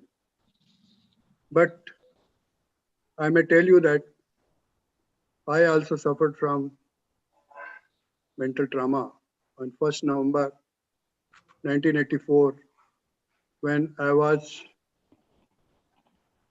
trying to save my life and my family life. And it was only the families and the social circle who saved us, not from physical, but from mental trauma also.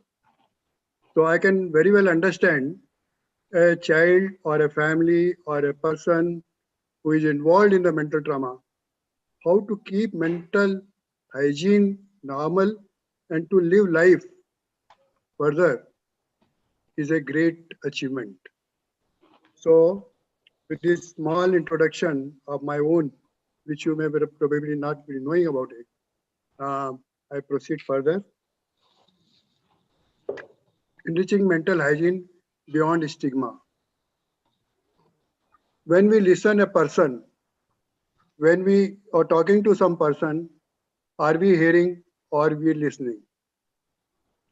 If we are hearing, definitely we are not paying attention to the person what he's talking about, or a child who is talking to about, or an adolescent who is talking to us. What he's talking, we don't know.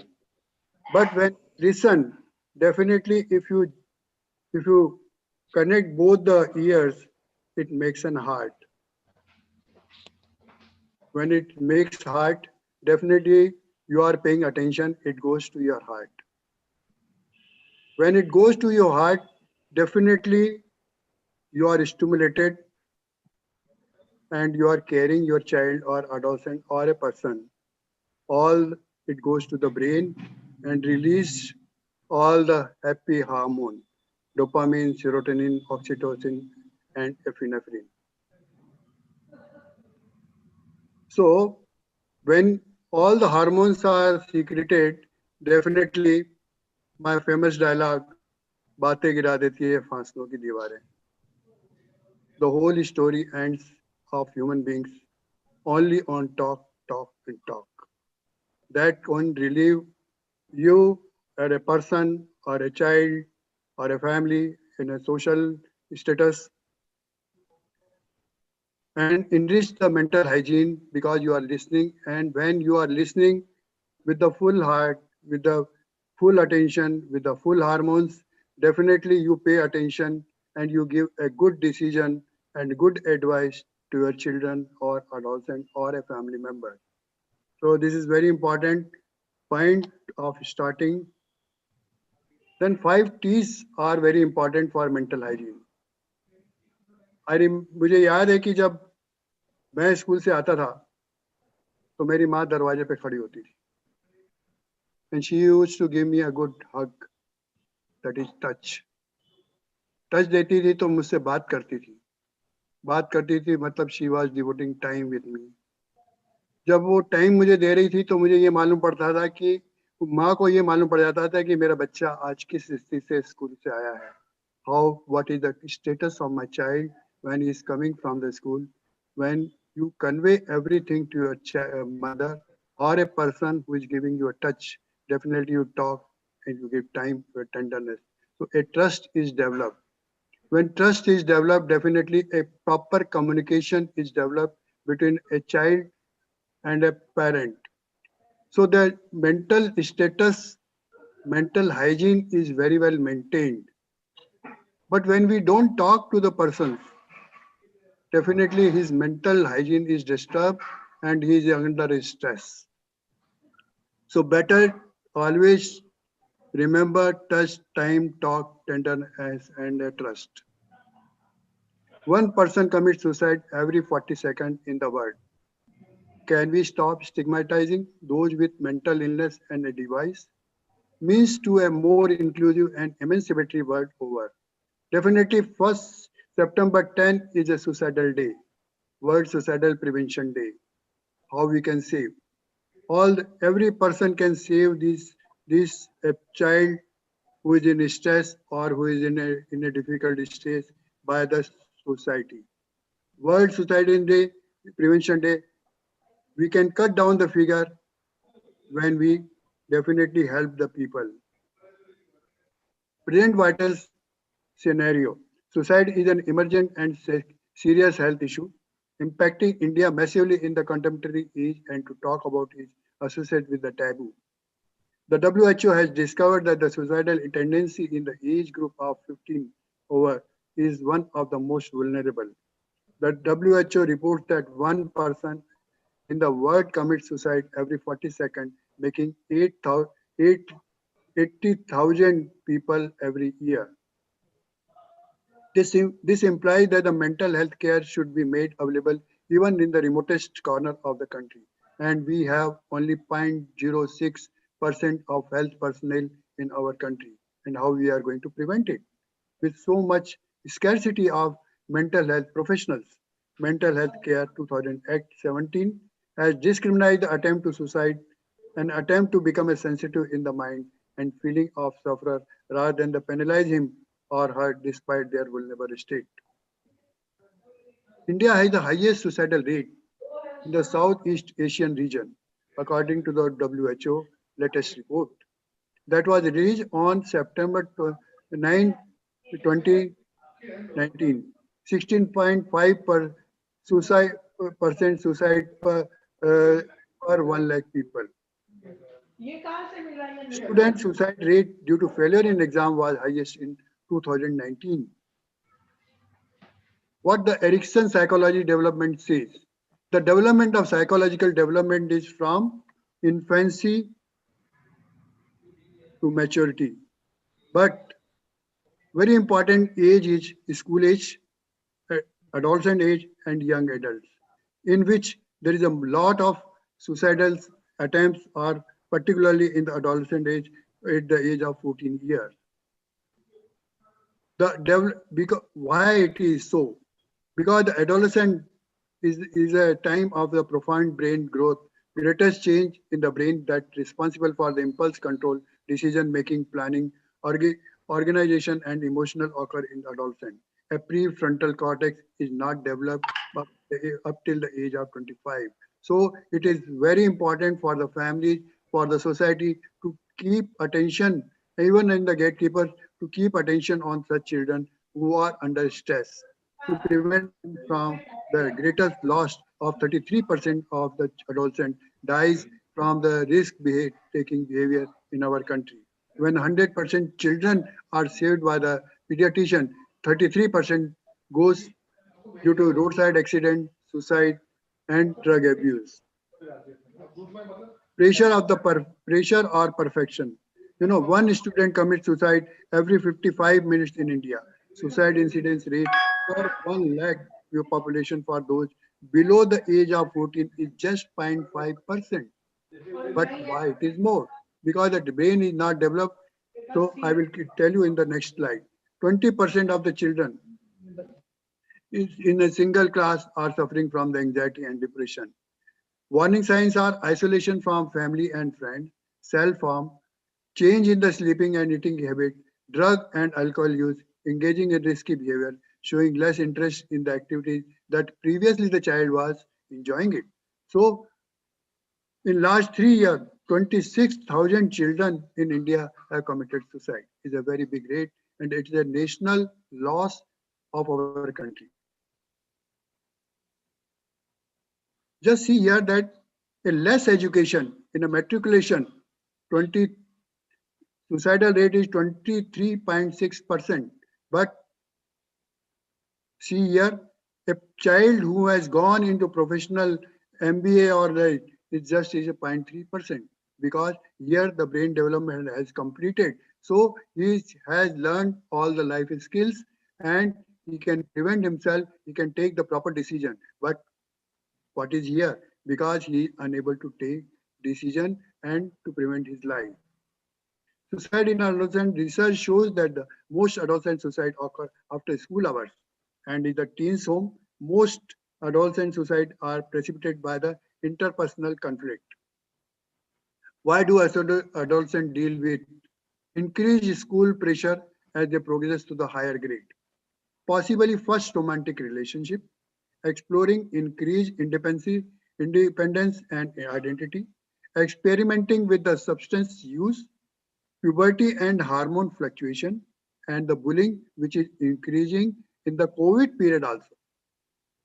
Because the physical bullying has decreased and the internet bullying has increased. Education system. The present education system is not proper. Learning has become just memorizing. They score high marks only. There is no emphasis on studying for the life.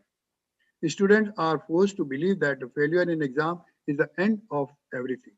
All in combination with the parental and pressure, child loses confidence. That is very much true. Missing in education is what we are missing in education. Students are compelled to focus only on getting academic aspect. Marks, marks, and marks only. Today, teens should also have 5 aspects of the life, which are very important: mental, social, psychological, emotional, and spiritual field. We should encourage the children apart from the academic on these 5 arena of life. pathetically missing in education system in all inclusive approach of learning. Peer problem. Several studies have found that the relationship between the suicidal behavior and social isolation, sexual orientation, and peer rejection. 70% of the suicide completion and attempt occur following the loss of conflict with family and peer. Sexual identification. Lesbian, gay, they are involved 1.5 to 7 times more likely to have report ideation. LGBT, they are 3 to 4 times more involved in attempt to suicide. 58% of the LGBT youth who had attempt suicide reported they are really hope to die as 33% of heterosexual. So there is a more death rate with the LGBT people, have elevated risk factor and lower protective rate factors. The new arena of suicide has come up in the COVID period and otherwise because the smartphone and mobile phone, all the electronic media are in hands of our children. So cyberspace crime has increased. Cyberspace is a new environment where the youth are forming communities. Cyberbullying is defined as the harassment to the digital device such as computer, laptop, smartphone, and tablet, and can occur over social media, in chat room, and on the gaming platform. Three defining characteristics of bullying. Intentional behavior is deliberately harmful and threatening. Repeated, a bully target the same victim again and again. Power imbalance, a bully chooses victim he or she perceives as vulnerable. Cyberbullying, 93% of teen aged 12 to 17 are on the internet. 70%, 75% teens own a cell phone. A typical teen send around 100 text messages. Most teens self have 1 to 5 calls per day. 82% on online teens, 14 to 17 are on the social network site. So who is left? In a 1 year only, cyberbullying of Indian women and teenagers rose by 36%. What makes cyberbullying different? Distance, there is no distance. From anywhere you can do it by bullying. 24/7, रात में उठ गया तो भी आप कर सकते हो. Text message, video clipping, websites, social media, internet, messaging, email, chat room, anonymous and expanded audience. आप किसी को भी कर सकते हैं and anywhere from to anybody. What are the effects of that? Withdraw socially has a new or no friends. Friends feel isolated, alone and sad. Feels picked up on the persecuted, rejected and not liked. Complains frequently of illness. Doesn't want to go to the school. Avoids some classes or skip schools.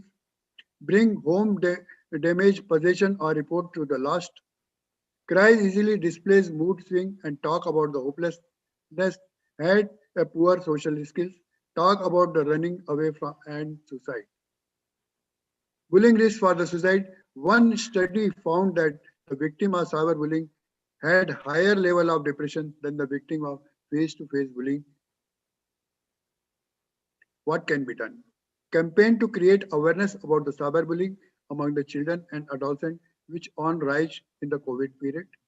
Conducting focused training program for teachers and session with the students on the internet safety and guidelines that are included in the school curriculum could be effective. That is the children right. Existing cyber laws should be revised for the child safety issue, and portal where cyber crime can be reported should be seen. First, believe the survivor. Second, create the safe space. And third, the create public literacy. Myth and fact. Confronting a person about suicide will not only make them angry and increase the risk of suicide. No. Asking someone directly about the suicide intent lowers the anxiety, open up communication, and lowers the risk of impact. That again comes the importance of communication, positive communication. Those who talk about suicide don't do it. People who talk about suicide may try or even complete an act of self-destruction. If suicide youth tells a friend will access help most young people do not tell an adult.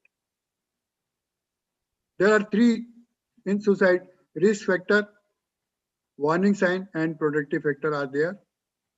Risk factor of the teen suicide: demographic, age, race, sex, orientation, children, clinical psychological diagnosis, drug, alcohol use, and previous attempt, family history of suicide, stress, long trouble, change, and transition, access to the means to the arms, personality factor, exposure to suicide personally or immediate, death of a peer under any circumstances. When all these factors meet each other or few factors meet each other, that is definitely is a warning sign.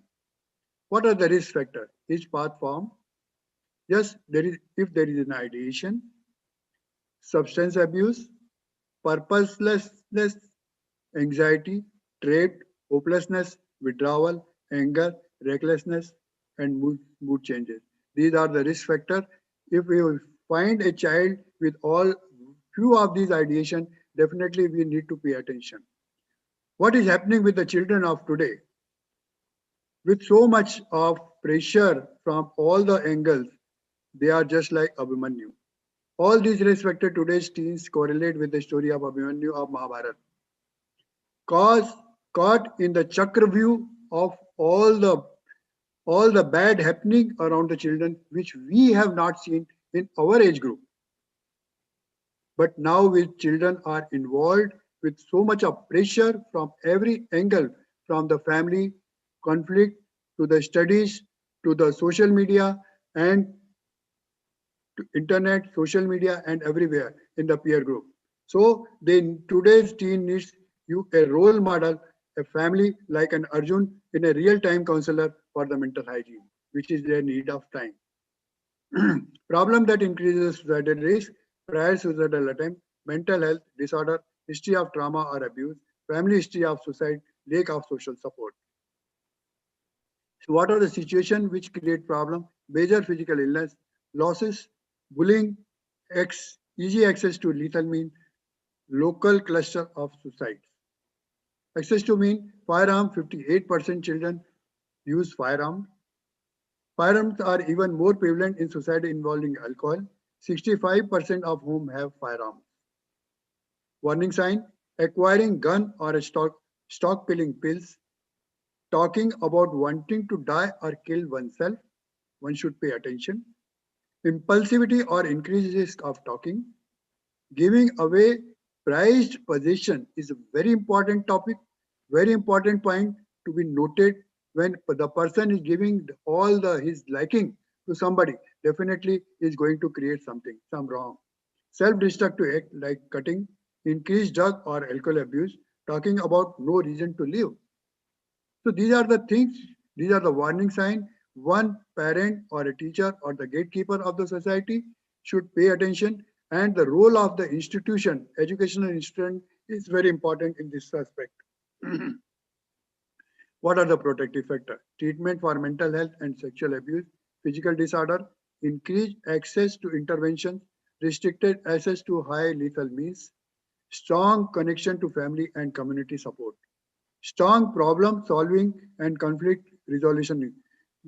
In the starting of my lecture, I told you about the strong connection to family and community support, which I got in 1984 riots time. Culture and religious belief that discourage suicide and supports self-prevention. Indirect or coded verbal clues. I am tired of life. I just cannot go on. My family should be better off without me. Who cares if I am dead anyway? I just want out. I won't be around much longer. Pretty soon, you won't have worry about me. These are the signs one should pay attention. What to do for the individual? Take it seriously. Almost 80% of all suicide have given some warning of their intention. Ask directly if you think that someone is suicidal. Ask about it. What to do? Be genuine. Hold my hand. Listen and don't show shock or disapproval. Show that you care. It is more important than saying the right thing. Avoid trying to explain away the feeling. Saying things like you have lot to live for, or you are just confused right now, stay there. Don't leave them alone. Seek help. Be actively involved in seeking professional help. Tips for asking the question. If in doubt, don't wait, ask question. If the person is reluctant, be persistent. Talk the person alone or private setting. Allow the person to talk freely. Give yourself plenty of time. Have your resources ready handy like phone number, counselor name, and the other necessary information. Remember, how you ask question is less important than what you ask to a person who is going to commit suicide. These are the chart for asking questionnaire about the health, and then in which 0 to 4 none are minimum, 5 to 9 points are mild, 10 to 14 is moderate, 15 to 19 moderate severe, and 20 to 7 is severe. These are the criteria of child going to create suicide. Then adolescent suicide, there are the 20 points. One should, talking to the child, should fill up the form and can come to know that the risk appraisal total score, low is 0 to 15, medium is 16 to 90, high is 20 plus. Maslow need of hierarchy 1943. On the west side is the Western psychology. A person needs physical, physiological and sexual needs, safety in the life, love and belonging, esteem and self-actualization. But what Eastern philosophy, our own philosophy says that when all the checks, when we do meditation and all the checks are stimulated, definitely the person to reach at the ground that the Sahasrara chakra and third eye chakra, ajna, definitely the children do not commit suicide. So better is our own philosophy rather than the Western philosophy. I will promote the Indian Eastern philosophy for the children to do meditation, yoga, so that they can be prevented from suicide. Enriching mental hygiene, we have learned that it may be more important to expose the person to concrete counseling and enable teens to find new meaning for their existence rather than to punish them further. We need to become sensitive for those who are mentally ill, suffering from depression, anxiety, or have a sense of meaningless in the life. The taboo and stereotype attached with the mental illness have to be abolished in all strata of society. I know one society in India who has got only 57 members in the country, and they are all senior people and retired from the highest post in the government, from the government service. We always say that the sarkari nokri mein to usko काय का tension hai. But when I attended their session, they easily say that I was in depression and I am in depression. That is the society in India is coming up. I have become member of that society and I listened to them for 2 hours. So the people at any age can be under stress. They can, at any age, they can commit wrong things. Labeling anybody that is a mental is just a wrong thing. So we need to come out of that taboo. We can say like that कि मेरे को blood pressure है तो we commit that blood pressure है, diabetes है तो किसी घर जाते तो बोलते चाय में शक्कर कम डालना.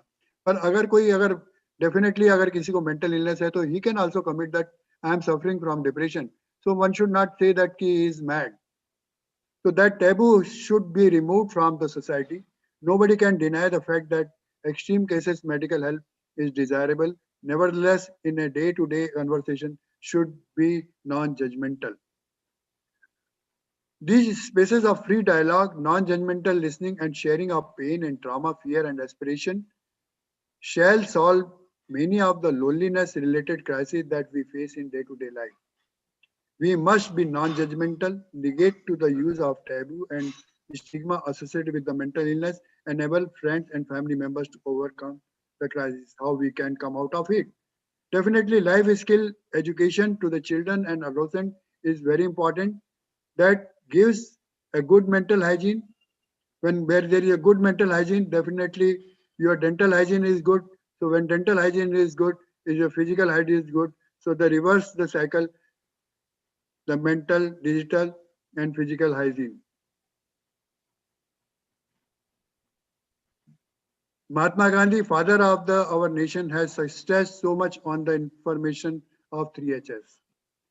If you think about a person or a child in the family you are thinking about, head for thinking, heart for loving, and hands for helping. The three things in the life are important. If you think about somebody, you love somebody, and you help somebody, definitely what you create, an unconditional happiness in the family. When there is a unconditional happiness in the family, there is a good health. When there is a good health, definitely the harmony in the relationship in the family is very good. So it becomes a heaven in the family. Why you need a heaven otherwise? That is the best heaven in the family itself. If you create 3 heads in the family and all the 7 heads create, no suicide will happen in any family in the country, and there will be no national loss. A thoughtful message by a celebrity. अवसाद दबे पांव आकर बैठ जाता है हमारे किसी को चुपचाप अंधेरे में किसी कोने में, चलो इसको पहचाने। हल्की सी कोई नजर चुराए तो देखें दोबारा, थोड़ा सा कोई डगमगाए तो थामे उसे दोबारा, जरा सा कोई सही न लगे तो पूछें उससे दोबारा। Nobody else has said. It was said by Deepika Padukone. She also suffered from the depression and she wanted to go ahead. Just listen to this lady, what she says. कभी कभी सोचती हूँ कि ये रिवाज किसने शुरू किया होगा कि कोई जाए उसके बाद उसके बारे में मीठा कहा जाए, उसके होते हुए क्यों नहीं? क्यों ऐसा ना हो कि कभी उसे याद दिला दिया जाए कभी कभार कि यार तुझमें ये बात बहुत बेहतरीन है, कि तूने जब ये कहा था ना तो मुझे बहुत अच्छा लगा था। ऐसा क्यों नहीं करते हम क्यों इंतजार करते हैं कि कोई शहर छोड़कर जाए तब उसे याद दिलाया जाए कि उसने आपके लिए क्या किया है?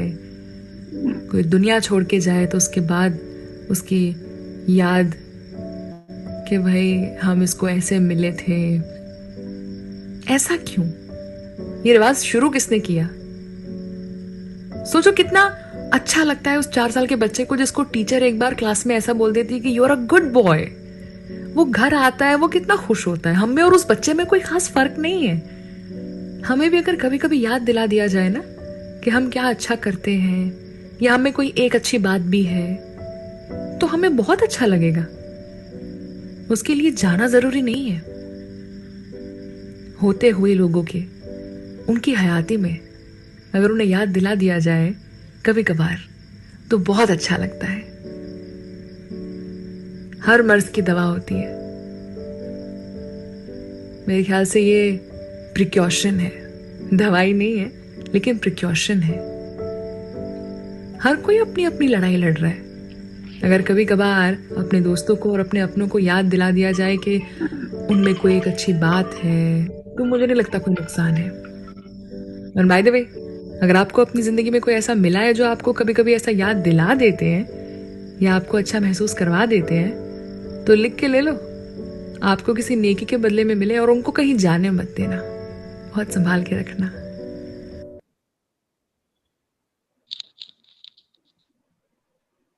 Finally, to achieve the goal,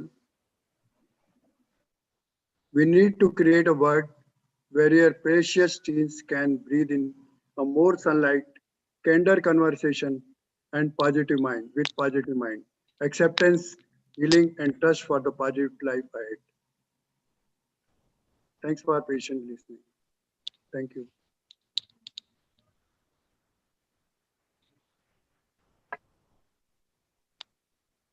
Excellent to say.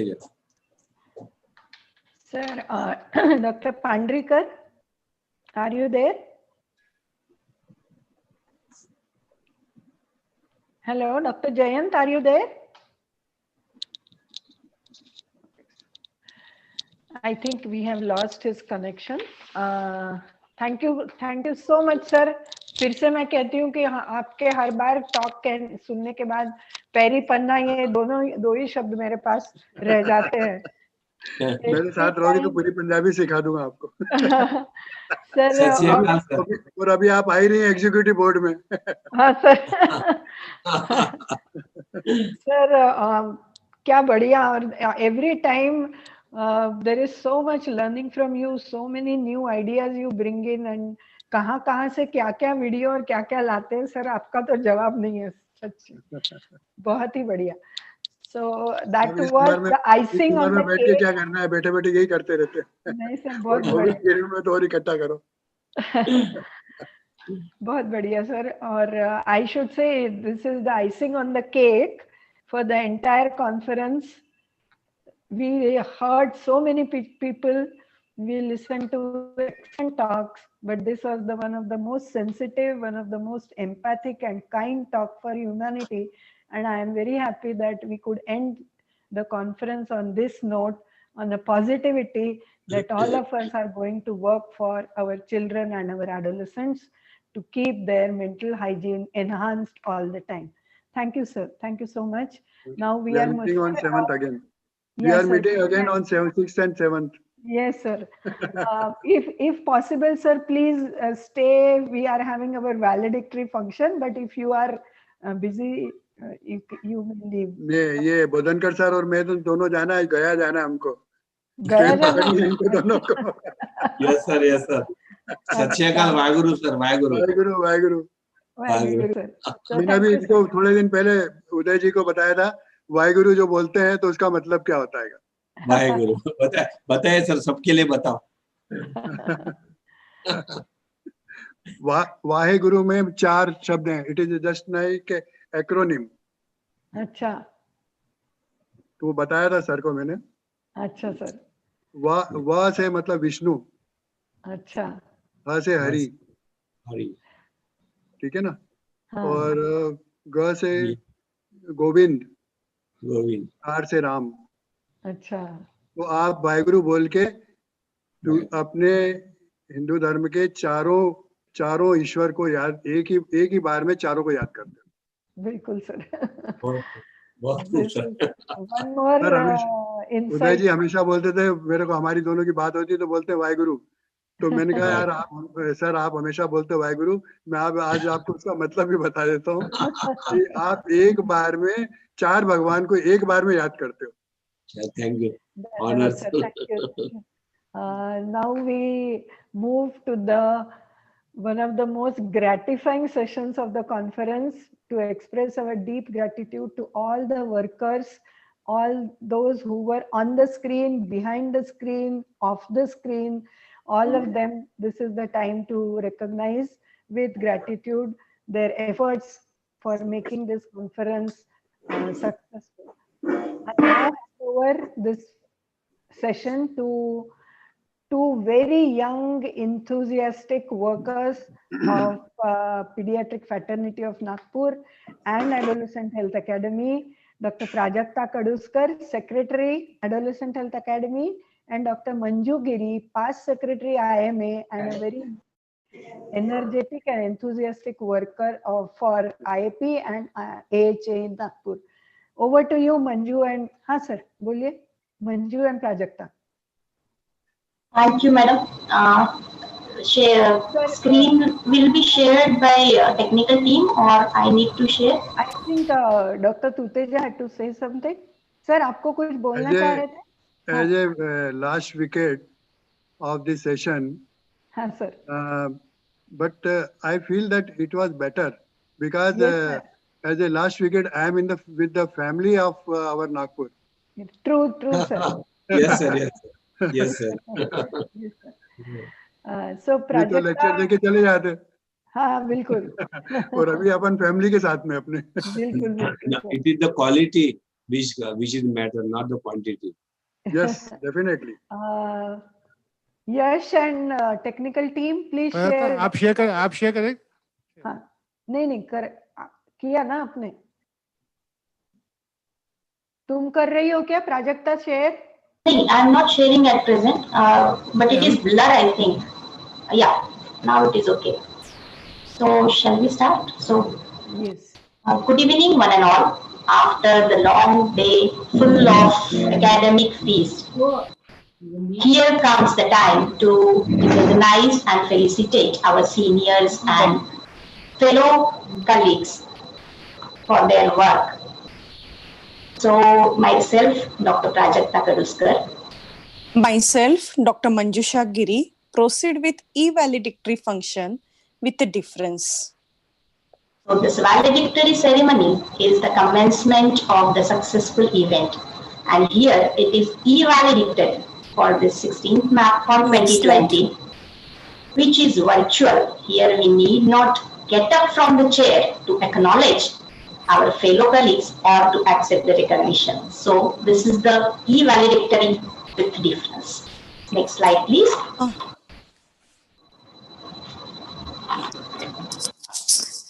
Next slide. Yeah. Yeah. Namaskar. With blessing from Dr. Bakul Parekh sir, Dr. Piyush Gupta, Dr. Chandrasekhar Dabhadkar, Dr. G.V. Basavraj, Dr. Jayant Pandrikar, and Dr. Sadachar Ujalkar, and under the able patronage of Dr. Uday Bodhankar sir, with you all round help, we try to reach for the stars, dream for tomorrow, and live for today. Next slide, please. As we know that the experienced person is like a living golden treasure. It's applicable for all the advisors and scientific advisors. We thank Dr. Dev Pujari sir, Dr. Kobragade sir, Dr. Kotwal sir, and Dr. Raut sir for being pillars of support. Along with them, Dr. Anil Raut, Dr. Jayant Upadhyay, Dr. M.S. Rawat, Dr. Sanjay Marathe, Dr. Vasant Khalatkar, Dr. Vinod Gandhi, and the scientific advisors.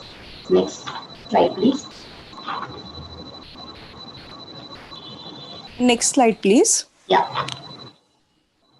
These are the people who translate the good things of their learning into the welfare of humanity.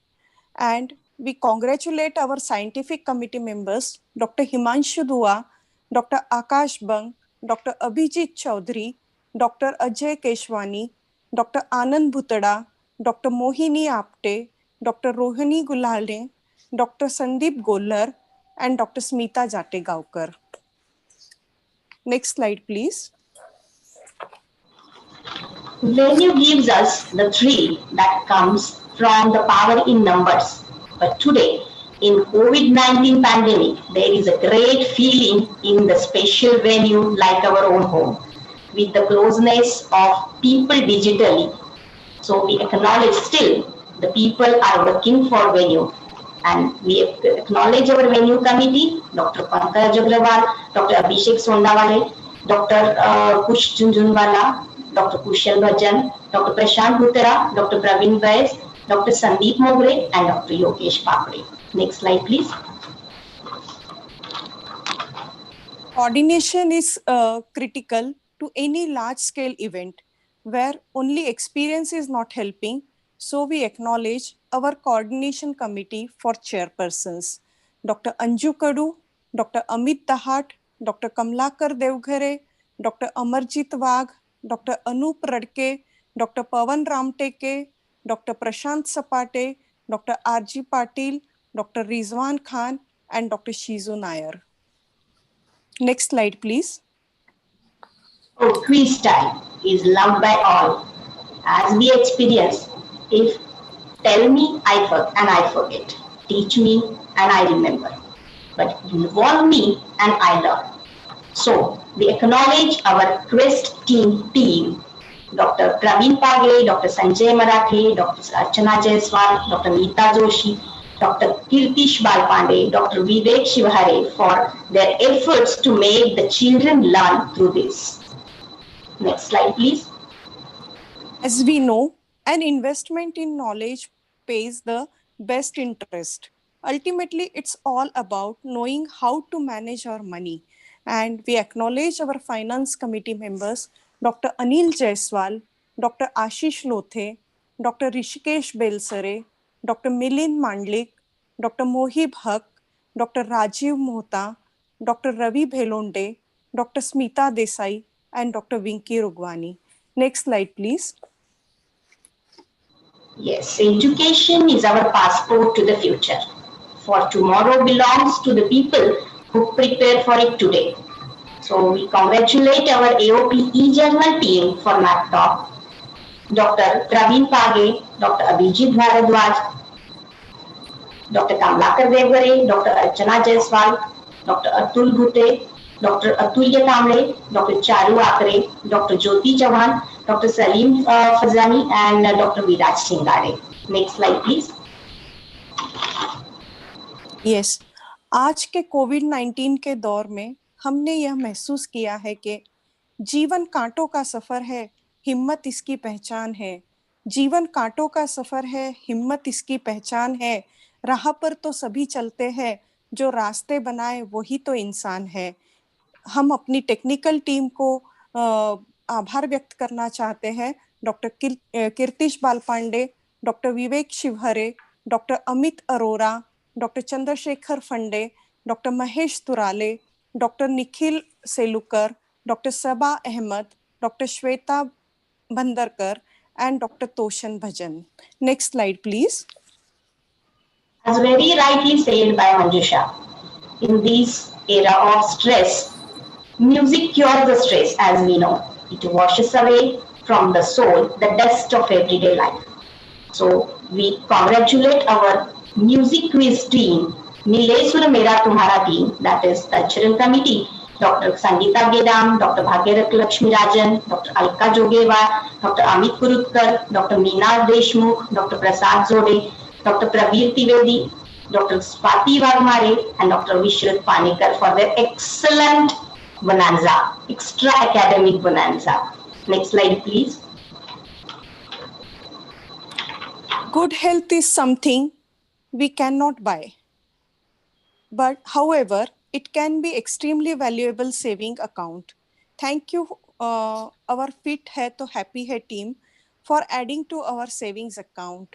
Our morning activity committee, we congratulate Dr. Vijay Lakshmi Gupta, Dr. Leena Dhande, Dr. Aniruddha Gurzalwar, Dr. Ashish Vaidya, Dr. Chetan Dikshit, Dr. Praveen Lad, Dr. Ravi Vaikar, Dr. Sanjay Pakmude, and Dr. Sunil Rao.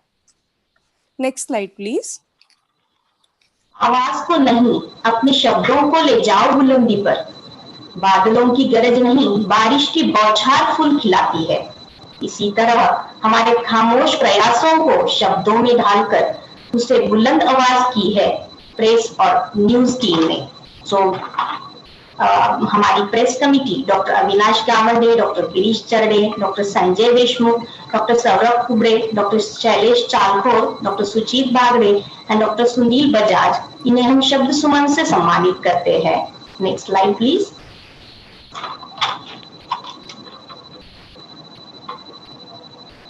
Next slide, please. Thank you, Prajakta. Life is a journey of learning. Day by day, we learn more, and this is just the beginning of our journey, never to end. We congratulate our academic booklet committee team, Dr. Chetan Shende, Dr. Bhupendra Asudani, Dr. Kamlesh Bhoyer, Dr. Prashant Sapate, Dr. Shams Khan, and Dr. Shilpa Bhoyer. Next slide, please. One can have brilliant ideas, but if he can't get them across his ideas won't get him anywhere. So, our poster and paper committee, Dr. Leena Dhande, Dr. Pradeep Pazare, Dr. Gauri Rajput, Dr. Abhijit Chaudhary, Dr. Anjali Edward, Dr. Deepak Madavi, Dr. Sachin Daharwal, we congratulate and we are grateful to all these members for giving appropriate way to our young generation to share their work. Next slide, please. The level of success you achieve will be in direct proportion to the depth of your commitment.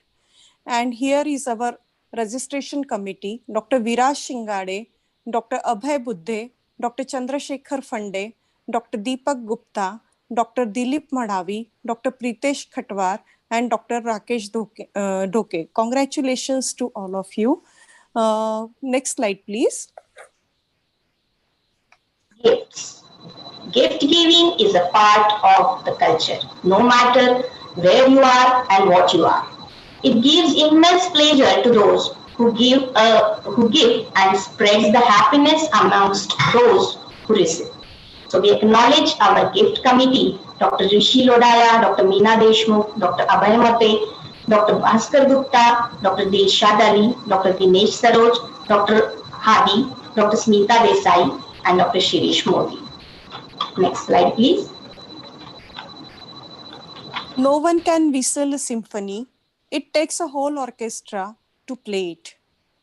So we congratulate our speaker coordination committee, Dr. Amit Nemade, Dr. Shilpa Bhoyer, Dr. Kalpana Brahmankar, Dr. Nilesh Darvekar, Dr. Praveen Mishra, Dr. Sandeep Yadav, Dr. Shilpa Hazare, Dr. Sumaira Khan, and Dr. Vipin Jaiswal.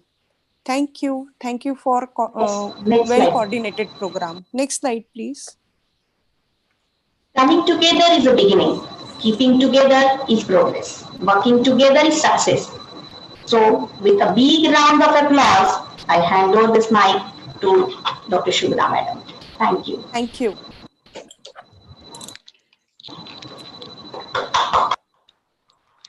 Excellent, excellent. As expected, you both did a wonderful job in such a short time, so crisp, yet so full of gratitude and innovation. Thank you, Dr. Prajakta and Dr. Manju, for your excellent conduction of valedictory function. Just to end the conference, this is my deepest gratitude to all those, starting from Dr. Bodhankar. सभी के लिए ये कविता है और मुझे लगता है कि मैं मेरी जो इनर फीलिंग्स है, इमोशंस है, जो भावनाएं हैं, उनको वाक्यों से ज्यादा कविता में पेश करूं तो मैं ज्यादा अच्छे से कर सकूंगी, ऐसे मुझे लगता है. जब ये शुरू हुआ था सफर, when I took over the charge as president of Academy of Pediatrics 2020, all of you have been my support from that moment until this moment. Every moment has been very enriching, very enjoyable, very kind of you all to be with me throughout this journey. When we started, we thought we have a lot of programs, lot of ideas, we would be conducting this and that. And we could conduct in first 2 months lot of activities, but then came the big boulder from the sky and COVID halted us in our path. From 8th March, that was the last day when we conducted Women's Day activity, and then on we couldn't conduct any physical activity. But all the same, जब भगवान आपके साथ होता है तो राह निकलती जाती है, जब बुजुर्ग आपसे प्रेम करते हैं तो पथ मिलते ही जाता है. जीवन अस्थिर अनजाने ही हो जाता पथ पर मेल कहीं, सीमित पग डग लंबी मंजिल तय कर लेना कुछ खेल नहीं. दाएं बाएं सुख दुख चलते सम्मुख चलता पथ का प्रसाद, जिस जिस पथ से स्नेह मिला उस राही को मेरा बहुत बहुत धन्यवाद.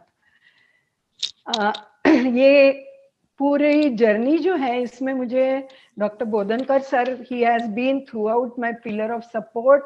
थोड़ी भी कुछ, कोई भी कहीं पर भी कुछ ऐसा लगे कि ये मैं कैसे कर सकूंगी, तो सर को दिन के कोई भी समय में, रात को 1 बजे भी सर ने मेरा फोन उठाया है और मुझे एडवाइस दिया है, शांत किया है, घबराओ नहीं, हो जाएगा सब कुछ. आज सुबह का आपने जो इतना सुंदर कार्यक्रम देखा, उसका पूरा श्रेय मैं डॉक्टर बोधनकर को देना चाहती हूँ, क्योंकि मेरी बिल्कुल पहले दिन से ये मनीषा थी कि डॉक्टर माधुरी कानेटकर मेरे कोई प्रोग्राम में आए, और ये सर की दुर्दम्य अभिलाषा है और सर का पूरा उनके साथ फॉलोअप है, जिसके कारण माधुरी मैडम ने हाँ कहा और हम आज वो सुबह इतना बढ़िया सुंदर सा कार्यक्रम इनॉग्रल फंक्शन का कर सके. उसी तरह डॉक्टर वसंत खड़गकर को मैं धन्यवाद देना चाहती हूँ, जिन्होंने अपने पूरे इलेक्शन के बिजी शेड्यूल से टाइम निकालकर डॉक्टर उमा अली के साथ बात की और मैडम को कन्विंस किया। वो बोली थी शुरुआत में कि मेरे पास बहुत कम समय है, पर उनके कारण आज इतना अच्छा रीनो प्रोटेक्टिव पीडियाट्रिशियंस पर हम मैडम का लेक्चर सुन सके। उसी तरह मेरी पूरी गर्ल्स की टीम, ये पूरा साल भर का जो बांधा है ये पूरे लड़कियों ने बांधा है आईपी के, और ये बहुत ही गर्व से मैं कहती हूँ कि entire team of ladies of IP, you all rock through out the journey, B it breast feeding का कोई कार्यक्रम हो या फिर ओआरएस के लिए वीडियो बनाना हो, उसके लिए खुद के छोटे छोटे वीडियो बनाना हो, या फिर गिफ्ट के बारे में सोचना हो, हर चीज में आप लोगों ने मुझे बहुत बढ़िया साथ दिया। तो मैं सबके नाम लंबी लिस्ट होने के बावजूद भी लेना चाहती हूँ। Doctor Jyoti Chauhan, very sincere, artistic, passionate help throughout the year. She has a tremendous eye for beauty.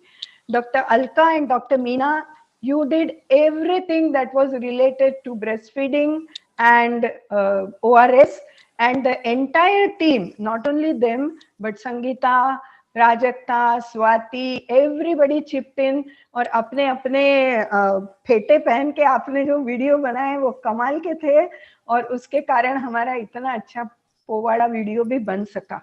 Doctor Swati Waghmare, doctor Prajakta, in addition to your lot of work that Adolescent Health Academy is doing, you throughout the year supported me, and together nobody can believe we did almost more than 35 programs. That is, I think that is a record with Adolescent Health Academy and IAP together. Ladies के नाम में doctor Sangeeta Gedam, कल की आपने music quiz सुनी, क्या बढ़िया quiz उन्होंने बनाई थी। और संगीता, आर यू देयर? नहीं यार। ओके, सो उनके साथ डॉक्टर अलका जोगेवार, डॉक्टर कल्पना ब्राह्मणकर, डॉक्टर विजय लक्ष्मी गुप्ता, डॉक्टर लीना धांडे, डॉक्टर सीमा पांडे जो ज्यादा आगे आती नहीं है पर स्क्रीन के पीछे उन्होंने बहुत सपोर्ट किया, doctor Bhagyalakshmi Rajan, both Shilpa Bhoyar and Shilpa Hazare, they were with me throughout the year, and if I'm forgetting any name, please forgive me, but everyone, even new names and new connections with the Lady Pediatric Fraternity of Nagpur, Dr. Gauri Rajput, doctor Neeta Bhoye, इन लोगों से मेरा ज्यादा परिचय भी नहीं है, पर इन लोगों ने भी बहुत अच्छा मेरा साथ दिया। और फिर आती है हमारी पूरी एग्जीक्यूटिव कमेटी, जिन्होंने नैपकॉन में भी वो एग्जीक्यूटिव कमेटी के जैसा उन्होंने काम किया। ये सब कमिटीज अभी प्राजक्ता और मंजूषा ने बताए, पर इन सब में सब कमिटीज में जो लोग थे वो हमारे नागपुर एओपी की एग्जीक्यूटिव कमेटी थी। ये पूरे नाम मेरे साथ हैं।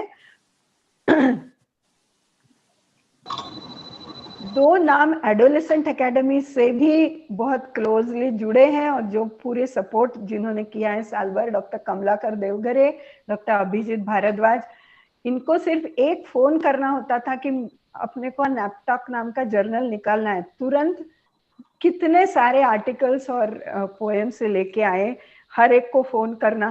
Doctor Kotwal, doctor Linesh Yawalkar, doctor Abhijit Bhardwaj, all of them have been my support throughout. IAP की तो टीम मेरी फैमिली है ही, पर जैसा सुबह मैडम ने कहा था, माधुरी कानेटकर मैडम ने, कि ये फैमिली है पर ये मेरी AHA की फैमिली, क्लोज निट फैमिली है, ये मेरी अपनी फैमिली है और उनको बहुत बहुत धन्यवाद। IAP की फैमिली में मेरे साथ, मेरे हर दुख में, हर सुख में, हर गुस्से में, हर डर में मेरा जो साथ दिया वो थे मेरे सेक्रेटरी, हमारे सेक्रेटरी, मेरा नहीं कहूंगी मैं, एकेडमी ऑफ पीडियाट्रिक्स के सेक्रेटरी 2020 डॉक्टर मुस्तफा अली। इनके जैसा काइंड, हम्बल, एम्पैथिक, सिंसियर और ह्यूमन सेक्रेटरी सभी को मिले, ये उनके बारे में मैं कहना चाहूंगी। कि इतना अच्छा सेक्रेटरी हो ही नहीं सकता इनसे बढ़िया। तो ऐसे सब लोगों ने बहुत पूरी इसमें साथ दिया है। Doctor Bodhankar sir, doctor Deopujari sir, both have been my teachers, my mentors. Sir was my medical officer. तभी से सर ने मुझे जिस तरह से ग्रूम किया है, जिस तरह से मेरे पीछे खड़े हैं। सर आपको विनती है कि आप कुछ कहें। Bodhankar sir.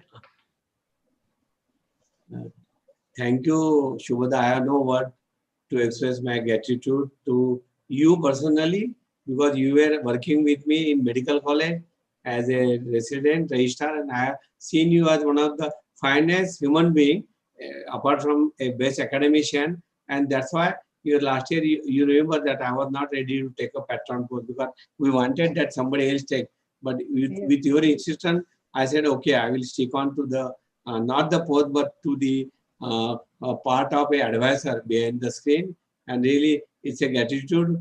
We are really fortunate to have, in the end, sir, Tudija sir, even in the end, we have got more than 30. We are having more than 120 for the workshop, which was done by Dr. Akash Bang and all the team. Yes, they were yesterday. Since then, 3 days has been very busy, all of us, and still 9 a.m. to 7 p.m. So it is more than 10 hours, but still you can find more than 30 people still are there, sir. So it is the quality of the people who are still here with us, even at the end of 10 hours. And that I salute all those who are there. Personally, I would like to congratulate Shubhada Khirwadkar, calm, quiet, and doing things without your, whenever she is in problem, sir, ye karna ki nahi, mala kariye. Protocol wise, she is new. Protocol wise, I used to guide her ki protocol mein ye upar rehta hai, niche rehta.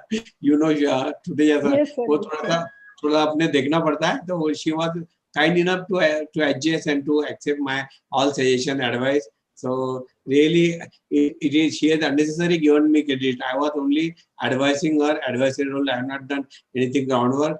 Groundwork was done by the most humble, as she had described, most humble, not a person on the screen, off the screen, and my beloved friend, Dr. Mustafa Ali, sir. Please give a big hand to both of them, sir.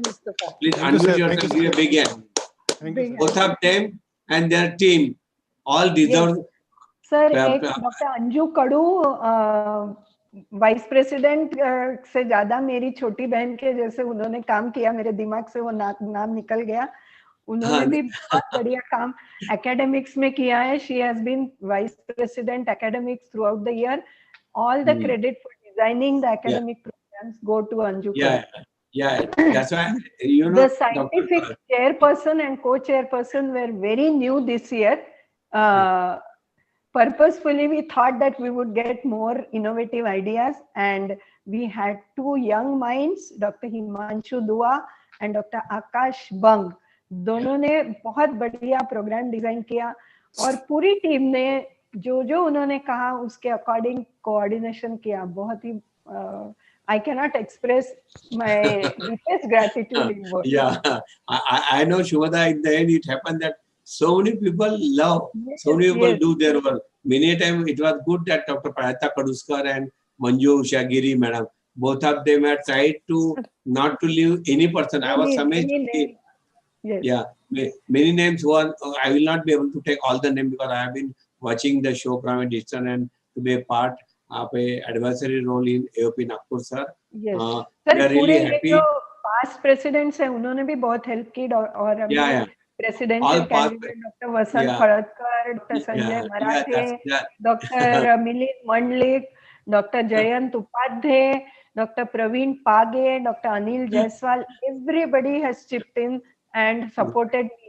जब मैं शुरुआत में डर रही थी कि ये AOP का प्रेसिडेंटशिप कैसे हो, तो उन्होंने कहा नहीं मैडम सब कुछ हो जाएगा, आप सिर्फ हाँ बोल दीजिए. So that's how it started, but then absolutely amazing journey, and thank you AOP for giving such enriching moments throughout the years.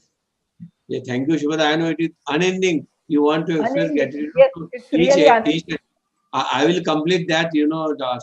Today, sir, we are a very period because of COVID-19, and Manjusha madam said we are not sure in March, April what will you do. But I tell you, I salute the team headed by Dr. Shubhada, Mustafa, and supported by all Anju Gadu, Madam, and all Shilpa Boyer, almost all of them. And definitely we are busy in election process of Dr. Vasan Katkar.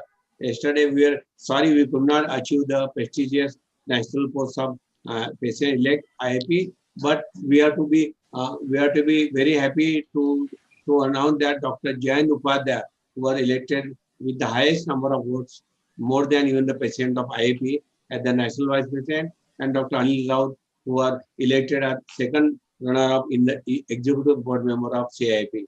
So these two things were good. Only thing we could not have expected result of the national president of IIP, Dr. Vasan Katkar. Maybe we will be able to do that one meeting. Thank you, sir. एक minute Manju तुला वर्षभर पाहिलं नाही पण आज पाहून खूप छान वाटतंय. तू खूप बिझी होती IMA मध्ये पण नाही शुभदा एक मिनिट राहिलं माझा. हो सर बोला. Because there are many things to say about Shubhada. I tried to, because in front of Tuteja sir, I would like to pen down some of the poems for the success of Dr. Shubhada and the team headed by. Often the goal is nearer than it seems to a faint and faltering man or woman, I will say. Often the struggler has given up when he might have captured the victor's cup. And he learned too late when the night slipped down how close she was to the golden crown. This is what, in short, I will say about Shubhada. In the end, success of today is nothing but failure turned inside out, because she was worried that 300 log aayenge ki we are having more than century. The silver tint of the clouds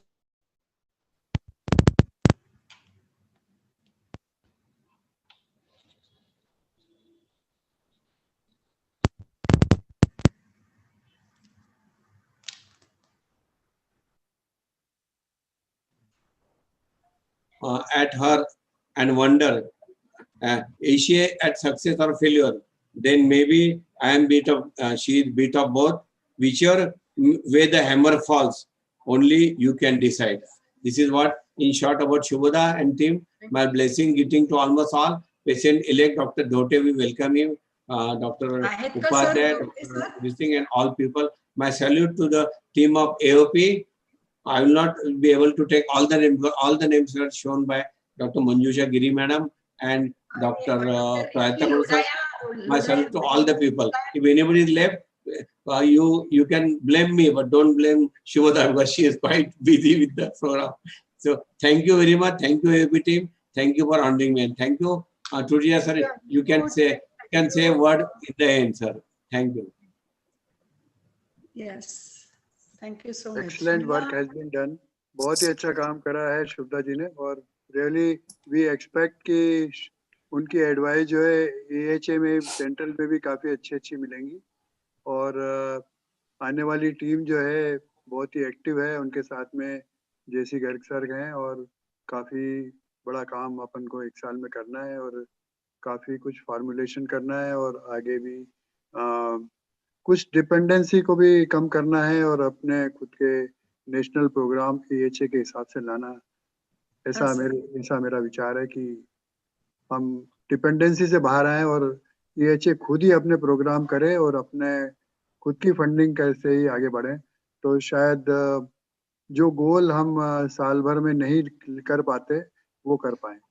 ऐसा मेरा opinion है. Sir बहुत बहुत धन्यवाद. Doctor Mustafa, आपका काम. Madam सब काम हो गया अभी से. Thank you everybody. Thank you everybody. बस Mustafa, I know you must say some few words. I know you are so much overburdened with the work, but we would like to hear few words apart from thanks. Thank तो मैं बोल दिया सबको, शुभदा ने बोल दिया, मंजूषा madam ने बोला, पैक्ट मैडम. आप 2 मिनट तो बात करें. आपका चेहरा भी दिखा दीजिए. टूटे ऐसा कौन है वो जो आदमी काम कर रहा पर्दे के पीछे? नहीं, मैंने देख के लिया उनको वैसे. मुस्तफा को हाँ अभी देख लिया. ये है सर हमारा बंदा. Thank you sir. बोलो कुछ तो बोलो। बस बोलने के लिए कुछ रहा नहीं अभी। वो इतना थक गया है काम करके 10 घंटा। तो anyway, we salute you and the team. बिना खाए पिए यहाँ बैठे हैं दिन भर, तो अभी घर जाके पहले खाना खिलाना है मुस्तफा को। चाय coffee Mustafa. Hello hello. somebody want to say? हाँ मुस्तफा जी, आपको ईद मुबारक करना भी भूल गए कल हम गड़बड़ में। मैंने आपके तरफ से मैंने कर दिया मैडम उनको व्हाट्सएप पे। हेलो। कुछ लोग सर काम करने में विश्वास करते हैं, बोलने में कम विश्वास करते हैं। का बर्थडे है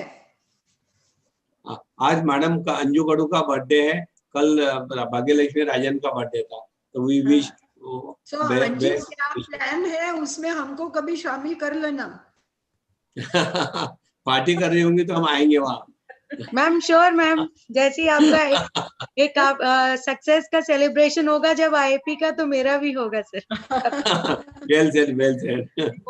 अंजू ने इतनी मेहनत की है कोऑर्डिनेशन करने के लिए। All credit to Anju for say all the speakers told me that we had at least 3 phone calls from 3 different persons ensuring that whether you have received the link, whether you would be there, are there any problems. So all this coordination credit goes to Anju. Excellent. Ma'am, so, actually virtually it was a big challenge. It was guided by Mustafa sir, madam. नहीं, Mustafa sir ने तो किया ही है, मुस्तफा का तो कोई जवाब ही नहीं है, उसने तो बहुत ही बढ़िया काम किया है, पर आप लोगों ने भी बहुत अच्छा साथ दिया है। और this can just go on and still I would not be satisfied that I have expressed enough gratitude.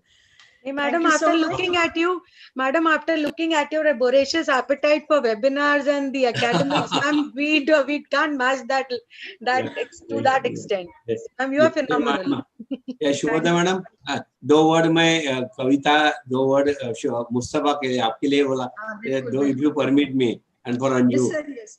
Life's battle don't always go for Mustafa, you and Anju. Life's battles don't always go to the stronger or faster man or woman like Anju or all your woman team. But sooner or later, the man or woman who wins is the man or woman who thinks he or she can. I think this is what I would like to say in few words about you all, and salute you all. Thank you. Everyone, अभी सब लोग आराम करिए घर पे। चाय coffee नाश्ता भेज दीजिए madam. At least evening you can take rest. So thank you. I have received today, sir. I have received this booklet from AOP. Yes, sir. Even today, before AOP was there, I received at my home when I was this. Sir, thank gift you. मिळाली का तुम्हाला gift? Oh, gift मिळालं. Thank you very much. I can show it to the. We can send it to Indore also. Yes. Thank you, thank you. Thank you, sir. आपसे Okay, फिर sir, I leave. अगले हफ्ते आपसे मुलाकात होगी फिर से। तब तक के लिए जय हिंद, जय भारत, जय हिंद, जय भारत, जय आईपी, जय IP. Thank you. Thank you.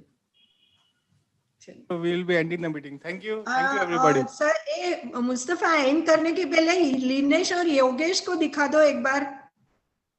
नहीं सर, सबको मैंने पहले लिस्ट में ले लिया मैडम। नहीं, लिनेश और योगेश आज टेक्निकल टीम।